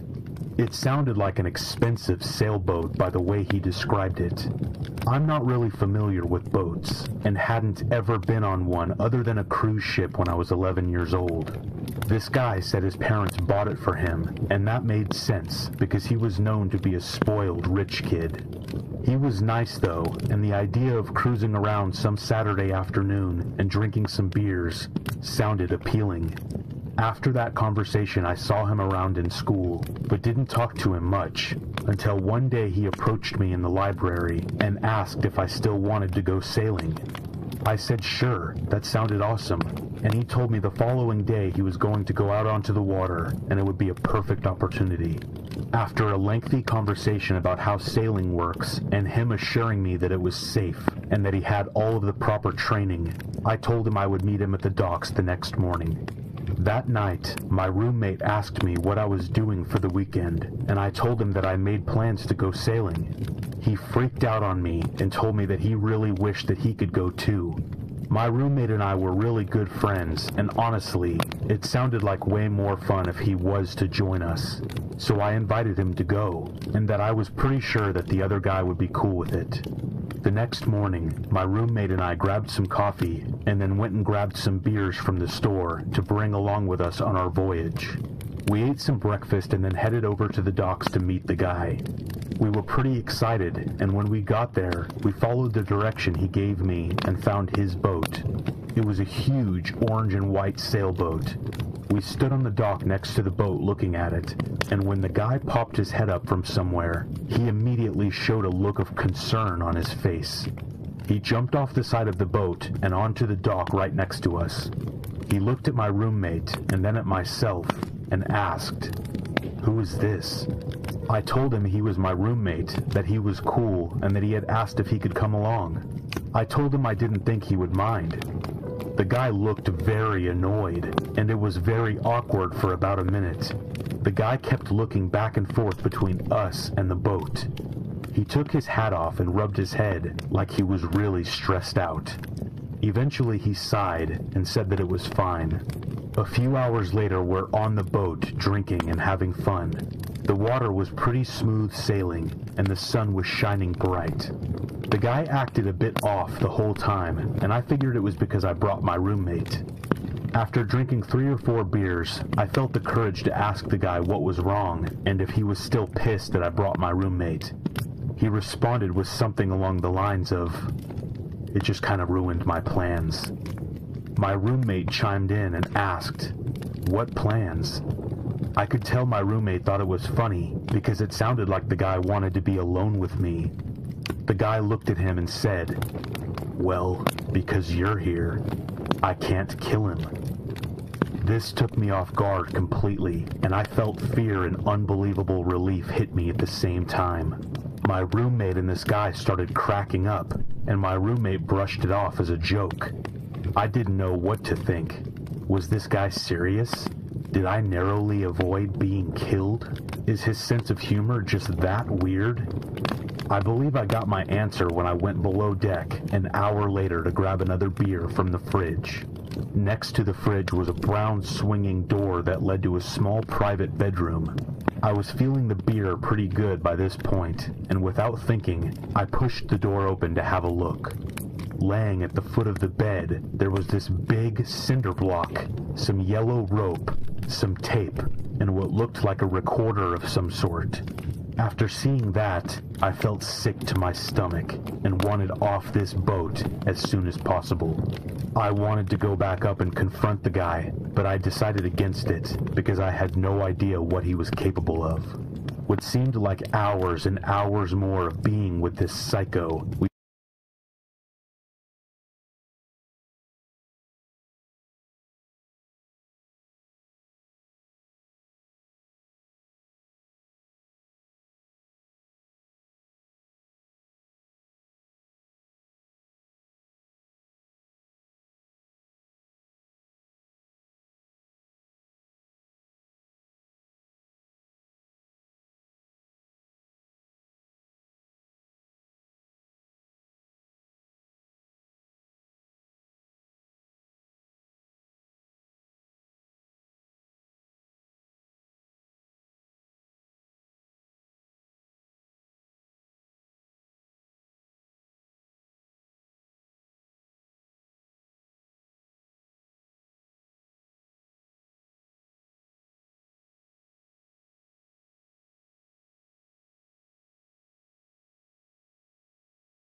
We finally made it back to the dock.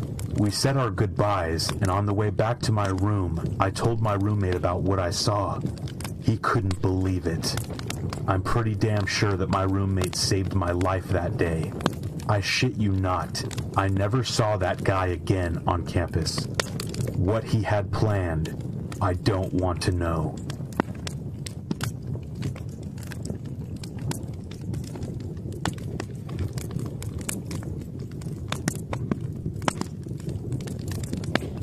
I'm 28 years old, and this is the first time I've thought about this incident in detail because of how traumatizing it was. I met my ex-girlfriend in California in 2010. We had both lived there our whole lives, but decided to move to Maine a couple years after we started dating. She had flown to Maine on a business trip in 2012 and fell in love with everything about it. The small towns, the scenery, and the people. She came home and convinced me to pack up our whole lives and move there. And so we did. We saved up a bunch of money and rented a huge moving truck. The plan was for me to drive the moving truck across the country while she stayed behind 3 days to finish her classes at the local community college, which were due to end at that time. I would have just waited until her classes were finished, but we decided to take advantage of an incredibly good deal that we were offered from the company who provided the moving truck. She had a car that she had to drive there anyways, while I towed my car behind the moving truck. My brother came with me on the trip, helping me drive. The drive was obviously a very long one, and when my brother and I arrived in Maine, about 4 days after we had left, we were exhausted. After unloading the truck and sleeping for about 16 hours, we decided to visit the small town of Belfast, which was about 14 miles away from my new house. We ate some seafood at a little family-owned joint, rented a scary movie, and made the drive back to the house. My new house was literally in the middle of nowhere. During the day, the view of the lake in my backyard was amazing. The woods surrounding my house were awesome, and everything was really beautiful. At night, it was a different story. The house was incredibly creepy to be in. The whole house was surrounded with windows.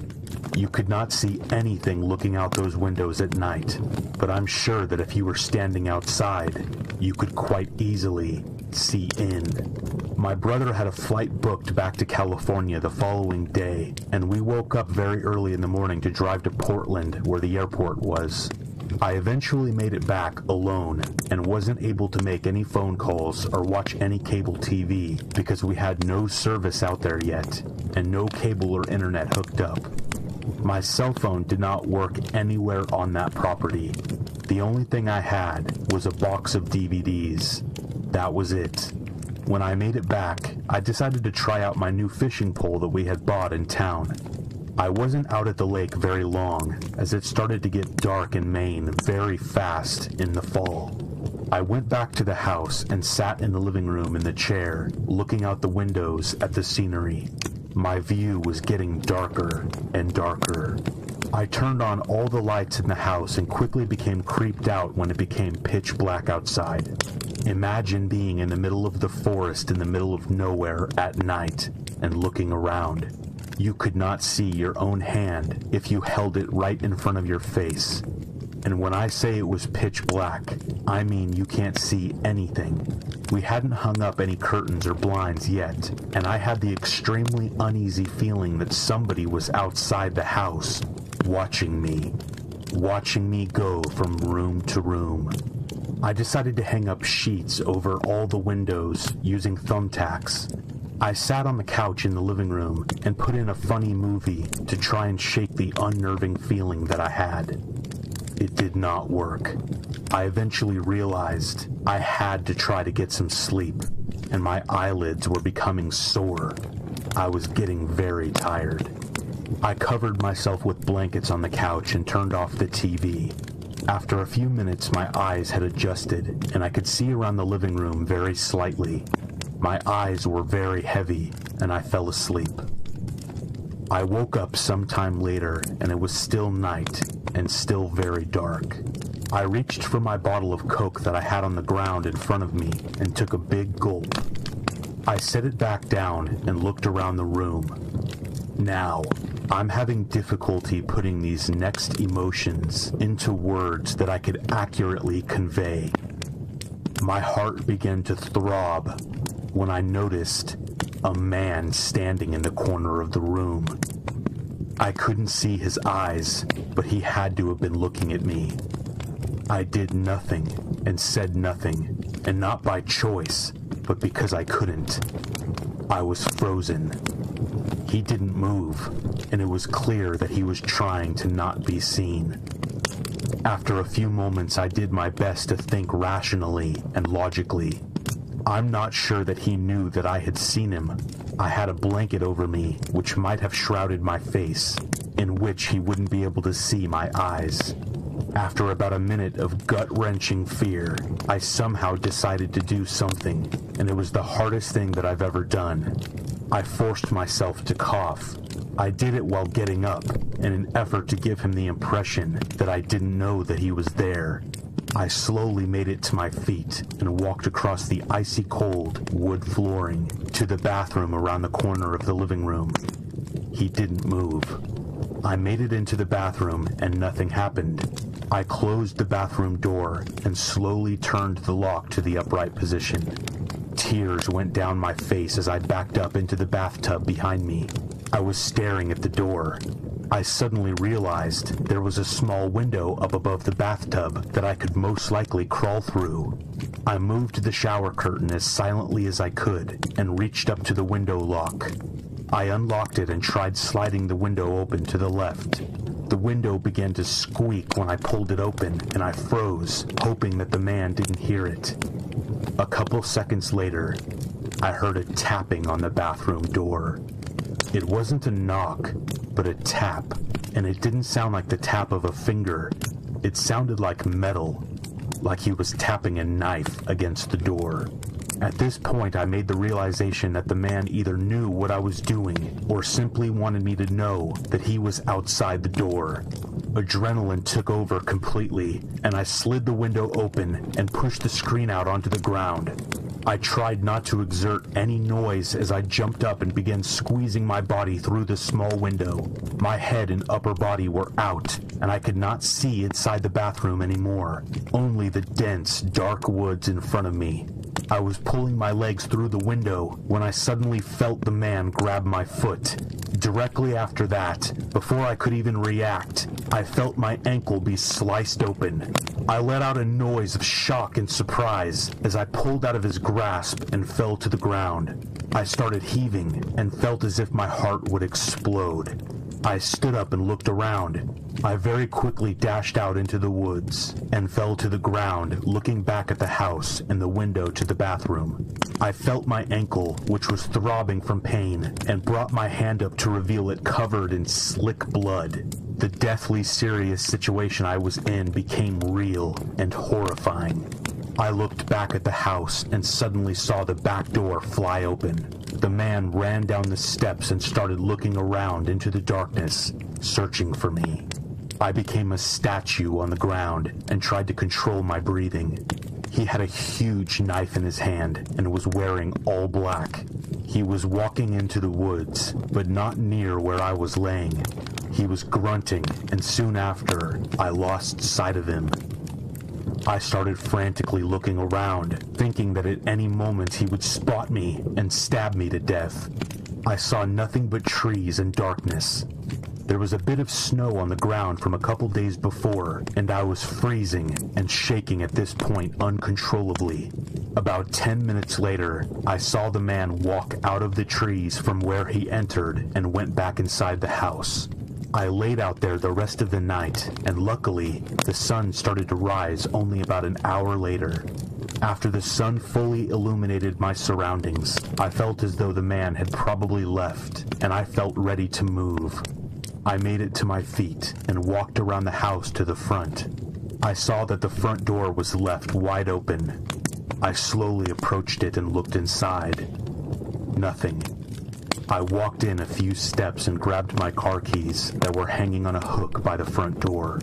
I ran back to my car and unlocked it, got inside, and started the engine. I backed out of the long driveway and drove to the little general store a few miles from my house. And this is where the story ends. I got away, and so did the intruder. My ankle was pretty badly cut, but it healed after a few months with no problems. I suffered minor pneumonia from being outside for the time that I had, but nothing too serious became of it. This incident has made sleep very difficult for me, but writing this has oddly enough made me somewhat drowsy.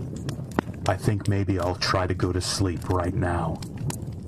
Thanks for listening.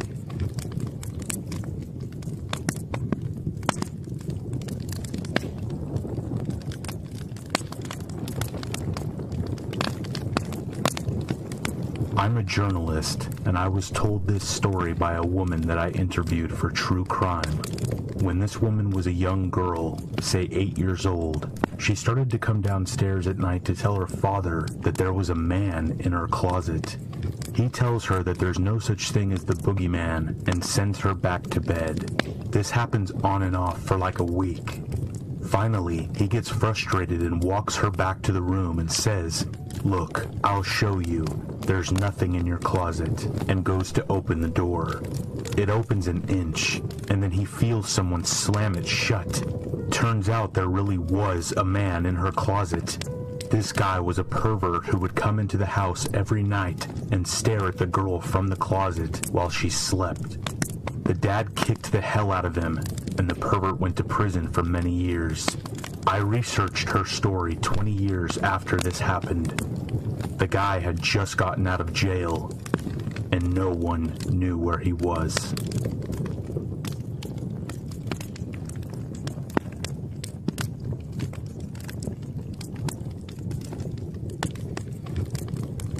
I grew up in the South in the late 70s and early 80s.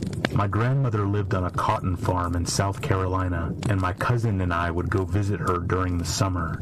We would help out around the farm, but during the heat of the day, we would go swimming in the river to cool off. Our favorite spot was fairly isolated, so we never really saw anyone else. But there was an old dirt road that ran from the gravel road back to an abandoned farmhouse in the woods. My cousin and I were in the river when we saw a cloud of dust in the distance. We thought maybe our uncle was coming to take us back to the farm, but we always swam for an hour or so after lunch, and he never drove the tractor to come get us. We had heard stories about some backwoods family who had gone all deliverance on some kids a few summers ago, but we figured it had to be just our uncle trying to freak us out. Regardless, we snuck up to the riverbank so we could see the dirt road, but we would still be hidden in the trees. We saw a ratty Oldsmobile Delta 88 with blacked out windows creeping down the dirt road. The car didn't belong to anyone we knew. I only remember the make and model because I knew it was the Evil Dead car and because of what happened next. After it passed by our hiding spot, we noticed it didn't have a license plate. It drove another 30 yards or so and then stopped. A black garbage bag flew out of the passenger window and into the field. Then, the car made a slow and methodical three-point turn, taking great pains not to let the tires venture too far into the cotton field. It made its way back the direction it came until it disappeared out of sight. My cousin and I had remained silent throughout this event, and with the car gone, we looked at each other. I really wish we would have just ignored it. I wish we would have headed back to the farm. I wish we would have told our uncle or our grandmother what we had seen and had them come investigate. But we were only 13. Curiosity was killing us. We had to go check out that bag. As we left our hiding place and headed down the road, we looked around nervously, hoping the car wouldn't show up again. As we got close to the drop zone, we could see blood on some of the cotton directly above the bag's resting place. We could see blood all over the bag. We looked at each other one last time, and then we ran away. Over the years, I have thought a lot about what was inside that bag. A part of me is glad I don't know, but my curiosity will never go away. It has haunted me ever since.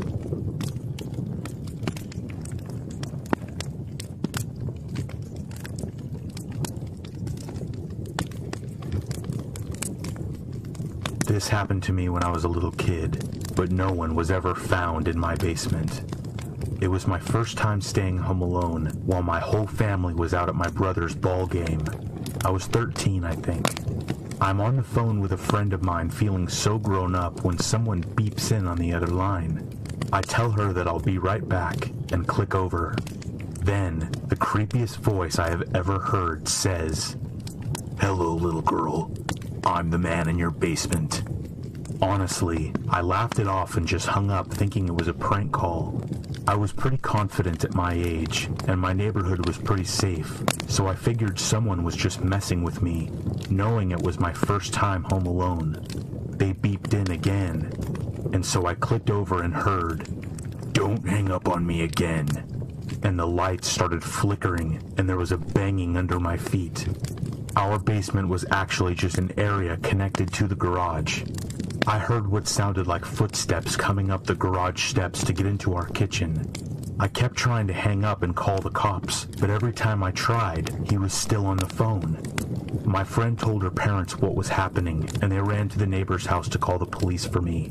I sat petrified with a butcher knife behind my front door because it was the only place in the house downstairs that couldn't be seen from a window. Eventually, I clicked over to hear a police dispatcher on the phone and stayed on the line with her until the police got to my house. There was no sign of forced entry, though we had a broken window pane on our outside garage door that had been messed up for months prior, and my guess is that's how he got in. The police assumed I was just a paranoid girl, and they were going to leave me home alone again after they cleared the house. Fortunately, a family friend had been driving by and saw the cops there. They stopped to see if everything was okay. He gave me a ride to the school where my family was. They were skeptical that anything had happened, but we did get a security system not much longer after that, and my parents both got cell phones. This was 1994, I think, so cell phones weren't popular yet. After that happened, I swear there was someone stalking me for years. I would leave my apartment locked and bolted, and come back to find appliances on. I lived in 4 different places and would get strange phone calls sometimes. Cars would randomly be parked down the road from a house and speed up and slam on the brakes as I would run inside. I would hear loud bangs outside when I lived out in the country. Nothing has happened since I've been in my current house and married, but I'm still super paranoid all the time.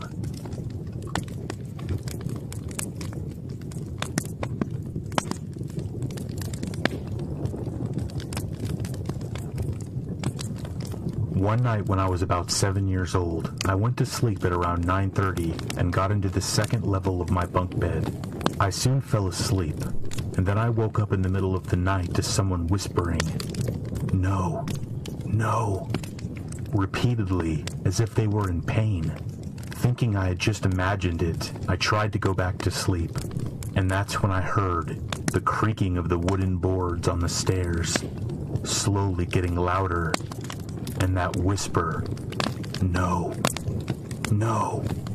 I knew it wasn't my parents because they were sleeping in the bed next to mine. Then I heard some screaming along with the footsteps coming up the stairs, and again the whisper, "No, no."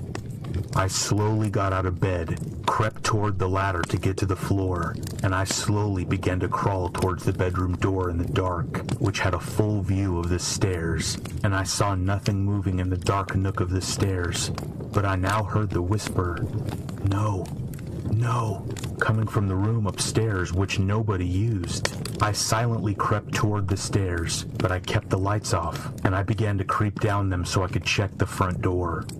Nothing was out of place, so I turned on the living room lights, and that's when I saw it for an instant. The silhouettes of 3 people outside the living room window, and then they were gone. I proceeded to turn on every light in the house, and then crawled into bed with my parents as I waited for it to be morning.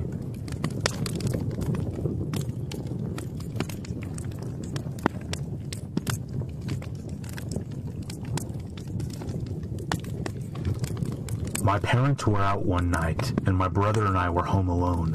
We were probably 12 and 10 years old at the time. There was a knock at the front door, and I hear a voice say, Pizza.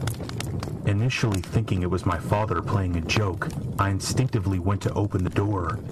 When it hit me, that wasn't my dad's voice. "We didn't order any pizza," I said out loud. There was no reply, and no audible movement. I went to my bathroom window, which allows some vision of the footpath leading from the front of our property to the front door, but you can't see the door itself.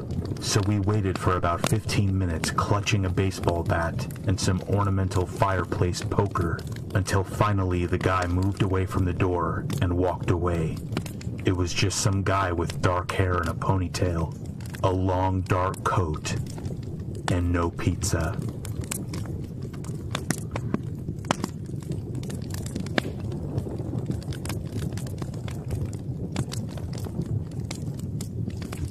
This happened just a couple weeks ago on a Friday. I had two friends in my car. We were coming back from a restaurant to celebrate finishing up the school play. I just dropped the first friend off and was now making the 4 or 5 mile drive to my second friend's house. It's a narrow road that cuts through some pretty dense woods. She was in the front seat and we were listening to ballads, just talking about life, nothing out of the ordinary. I was driving behind a deep red pickup truck that had a motorcycle in the bed. I wasn't tailgating them, even though the driver was going a bit slow for my taste and swerving around just a tad too much. I was about to reach this intersection that's not even a block from my second friend's house when this guy pulls over. Seemingly for no reason, he just pulled over to the side of the road about a car or two length from the blinking red light. As I pass him to stop up ahead, I see his face. He has a pretty generic face, nothing unusual, but he's staring right at us with anger in his eyes. The hairs on the back of my neck stand up, and I just sense something is not right. My friend looks out the window and says, "What is he doing?" I look at my rearview mirror to see the guy getting out of his seat, pulling a ski mask over his face, and wielding a huge, I'd say 10-inch knife in his hand. He started sprinting toward my car, almost reaching the passenger side. I screamed and slammed on the gas, driving around for a while. The man only chased my car for a few blocks until he knew he wasn't going to catch us. When I got back at the intersection minutes later to drop my friend off, he was gone. My friend ran inside, locked her doors, and I sped away. But it was terrifying. I told the police and filled out a report last week. I'm never crossing that intersection again.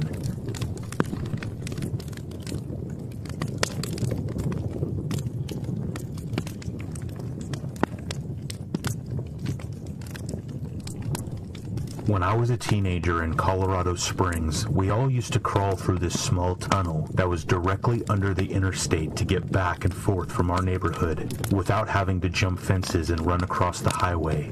One drunken night alone, I was on my way home about 2 or 3 a.m. I came out of the tunnel only to find myself face to face with this huge Rottweiler staring at me. I was in shock for a second. My stomach dropped. Instinctively, I started yelling at the dog to go home. He just stood there glaring at me, and every step I slowly took trying to get away, he would bark and growl, showing his teeth. So I started stomping toward him in a dominant way, yelling at him to go away. He turned and took steps back, but still proceeded in barking and growling. I stupidly, drunkenly started to power walk away. I then heard his feet running towards me as I had my back turned. He was right behind me when I turned around. I fell backwards, and when I looked up, he was gone, as if I had imagined the entire thing. To this day, I don't know if the dog was somebody's pet or what. I didn't hear him running away after I fell, so I will never know just what the hell happened.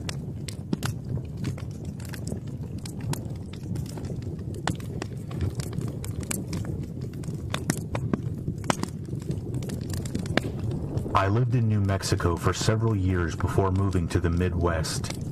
My friend Amy and I would spend many days exploring the remote corners of New Mexico, discovering abandoned ghost towns and enjoying the quiet, desolate beauty of the desert.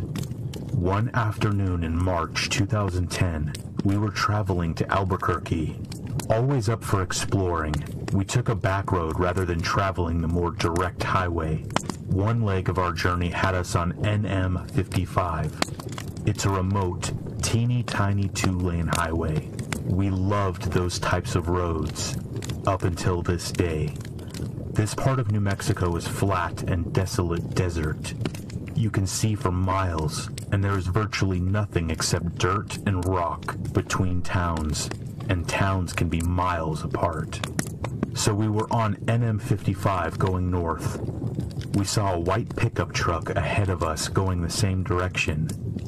Suddenly, he stopped his truck sideways in the middle of the highway, blocking both lanes. We were about a mile away from him, and as we got closer, we began to feel uneasy. We could see no reason for him to do this. We were the only other vehicle out there, and we began wondering if we should turn around rather than come up to him and have to stop. We were about a half a mile away from him when he pulled over to the opposite side of the highway, but his truck was still pointed the direction we were going. We tried to relax a little. Surely this guy was a rancher or something. Maybe he was checking something on his land. As we passed him, we noticed a few things. One, there was only one person in the truck, a middle-aged guy who never took his eyes off of us. And two, he was talking into a walkie-talkie. A few seconds after we passed him, he pulled back onto the highway and started following us, but he never got too close. He would get within a car length away, and then drop back a little, and then speed back up again to a car length away. We were getting nervous. We realized how alone we really were. We had seen no other traffic on that road, and we hadn't told anyone about our great idea to take this detour. We checked our cell phones and neither of us had a signal. Typical for remote New Mexico, but scary given our present situation. Amy was driving and speeding up while I frantically checked the map, hoping to find a road that would have more traffic. There was no other road. We had to travel this one to get to the next town, which was Mountain Air. Turning around to go back the other way didn't seem like a good option either. After a few minutes, we saw another pickup truck coming towards us. He was going very, very slowly, maybe 20 miles per hour, if that. This pickup truck was old and beat up, whereas the one behind us was new. Amy had us up to 75 miles per hour, which wasn't typical for us on these 55-mile-per-hour highways, and we blew by the old pickup. As we passed it, we saw that it was another middle-aged guy, and he was also talking into a walkie-talkie. After the white pickup passed him, he pulled a U-turn and pulled in behind it. As we watched all of this, we could see the guy in the white pickup truck talking into his walkie-talkie. No doubt these two knew each other. We were being deliberately followed, and for the first and only time in my life, I felt like my life was in danger. They stayed right behind us. We watched for obstacles in the road. We truly thought old beat-up pickup guy had set up a trap in the road and our vehicle would be disabled somehow. We talked about driving into the fields. We were in an SUV, but this was very obviously their territory, and we were afraid of what would happen if we went off-road and got cornered. So we stayed on the highway. By now, the white pickup truck guy was right on top of us. We could see him talking into the walkie-talkie, and he stayed right on our bumper. The old beat-up truck guy was right on top of him. The three of us sped down the highway.